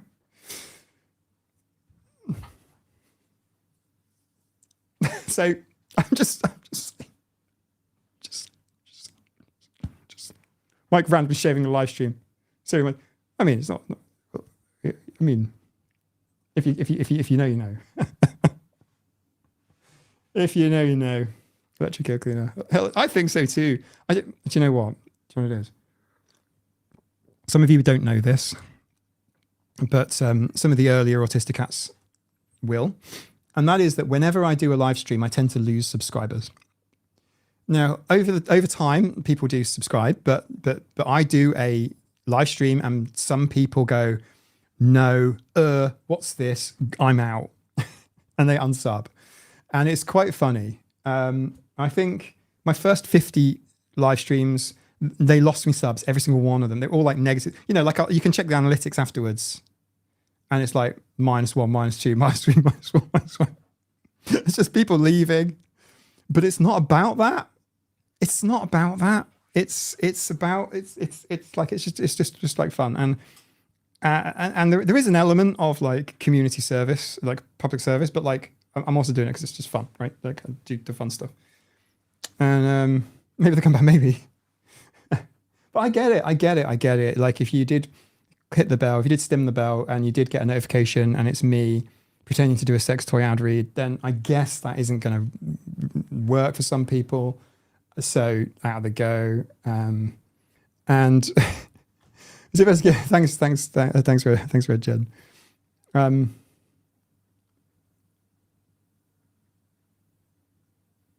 right, so we're waiting to go through 200 pages of mental health history. It's like what you boil. I'm sorry. Who wants to heal? Do you know what? I would. This is totally true.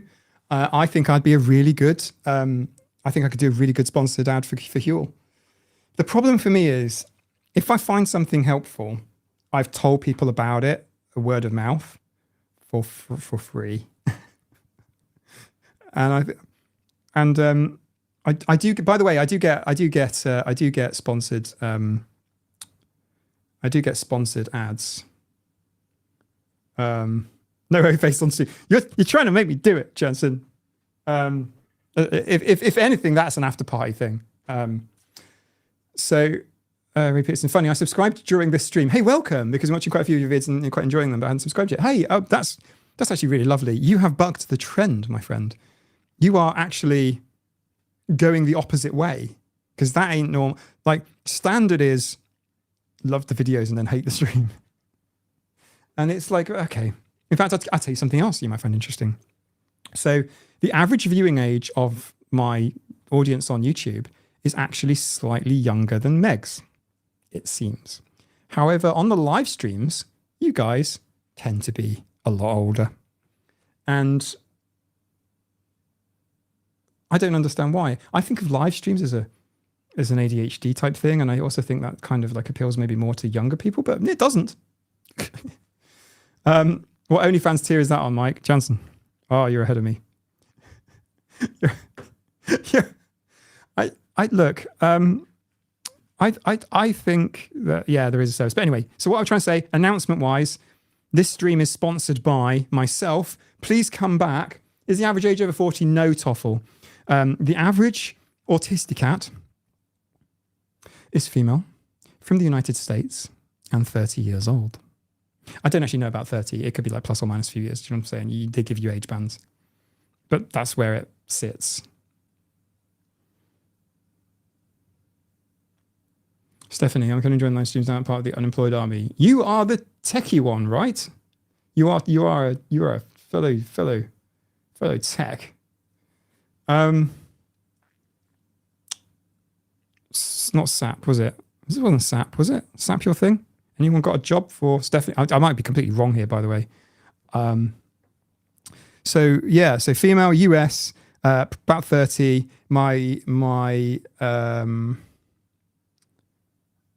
I mean, that average. Well, you're 10, Shoikler. Like, Salesforce, there we go. Salesforce, sorry. Oh, sorry, Emma. Emma's sleeping and I just hit the desk because I was happy that I got it right. There's definitely work for Salesforce people. Like, so yeah, self-sponsoring. You appreciate I'm getting quite long in the tooth about this, and I'm not going to do this very often because this is the last stream. Next stop, Pierre Novellie. He's coming on the stream. He'll be on this live stream, a special Pierre Novellie stream. Why can't I just enjoy things? He's got like an app. He's got like an apple here. Well, no, it's not an apple. It's a caterpillar. Helen, is this Colin the caterpillar? It's not, is it? Is it Marks and Spencer's version? Is it Marks and Spencer's? It's the Marks and Spencer's caterpillar, isn't it? I reckon it is. So you do it. I'm 7 in my head. So what I'm trying to say is, please come next week. It is actually going to be one of the better streams. I'm not just saying that, but I'm looking forward to it. So Pierre Novellie will be, well, I guess I'm interviewing him, I guess. More of a chat, more of a hangout, introduce him to the community. Get this guy into the autism community. This is how it's going to happen. I am literally, in the past year, I have literally been like, I don't know if pressuring is the right word, but like pressuring people to join, to get involved in the autism community, just to do, getting autism YouTubers together. Because for some reason, it's like there are autistic YouTubers, but they're not necessarily all making content about autism. Just like there are autistic researchers, I'd say quite a lot actually, but they're not researching autism. You know, it's an interesting one. 12 years old with 30 years of experience, TJ, that is exactly how, that is the right way to see it. Yes, exactly. Right. I am going to need to take a little break now, but then we will look at Jubilee. I think we'll have a little play on Jubilee on the after party stream. I want to see what Leslie was mentioning about page layout on Middle Ground or whatever. And we shall see. That will be quite exciting. So I'll see some of you in Discord. Some of you might be interested in joining. There's actually no pressure to join. The vast majority of my content, well, actually my content is all out here, except if you join Patreon, there's some content there. But there's actually quite a lot of content on there actually for the time, and it's getting bigger and bigger and bigger. But the Discord community is where we hang out, play games, chat, and actually, do you know what? It's pretty good. I'm sure quite a few of you really like it. So yeah, let's do that. Let's do after party and look at this page layout thing. Failing that, we'll just play games. I think that's probably the right thing to do. We'll play games together. We've had some really good games. They've been really good fun. I really like them. So I'm going to click a thing here, and actually I'll do two things. I'm going to promo the live stream again because you have to turn up next week. Next week, if you miss the live stream, you need to see next week's. Next week is where it's at. This is why. We are going to be joined by Pierre Novellie, comedian, author of the book. Here, watch this. We are going to be joined by Pierre Novellie, comedian and author of the book, Why Can't I Just Enjoy Things? Now, he'll be joining us on the next live stream for a special Tea and Tales chat with the author on Tuesday, 19th of November. Now, Pierre's book has got some amazing reviews on Amazon. Just look at that. No 1 or 2 stars. Really good reviews. Like there's no 1-star review. There's no 2-star reviews. There's like 86 reviews. Like I say, it's a brand new book. It's doing really well and I'm enjoying it and I'm under pressure to finish it, right? Could you imagine me turning up to next week's stream and not having read the book? Could you imagine that? This customer said it's hilarious, and Mrs. N says it's informative and sometimes serious, and she learned a lot about living with autism. I've bought 3 copies, a copy on... Thank you for the mug, Lolly, and all of the treats and all of the stuff for the cats and everything. Thank you so much for making my day. Thank you. That's really sweet of you. And I don't think you're on the Scratching Post. You should absolutely be on the Scratching Post. I can't gift memberships though. So if you want to, it's all managed by Patreon. There's like all this stuff you've sent, you could join it for like 2 years or something. Do you know what I mean? Super generous of you. Thank you so much. 1 on Audible, and this hardback copy that I'll post out to 1 lucky person anywhere in the world next week. It won't be signed by Pierre, sadly, but I will ask Hydra to paw print it for you, making it probably the world's only cat-signed copy of this Comedian's Guide to Autism, because, well, Pierre's allergic to cats anyway. He also grew up on the Isle of Man, so I think we've got a lot to talk about, and it is a really, really small world. So, bookmark in your diary, Tuesday, 19th of November at 8 p.m. UK London time, 1 p.m. Mountain Standard Time, 7 a.m. Australian time. And we will both see you there. Is that clear? Is it good? You'll see me post that everywhere. You've got to join. You've got to come and we've got to do the thing. Do the thing. We have to talk to Pierre Novellie. And if you think about it, if it goes well, right, we could talk to other people too. It's going to be great. We can have some amazing guests on. I think it's going to be utterly, utterly incredible. I'll be just utterly amazing. And I'll see you all. I shall see you all soon. But next week, definitely do it. Next week, make it happen. I shall see you soon.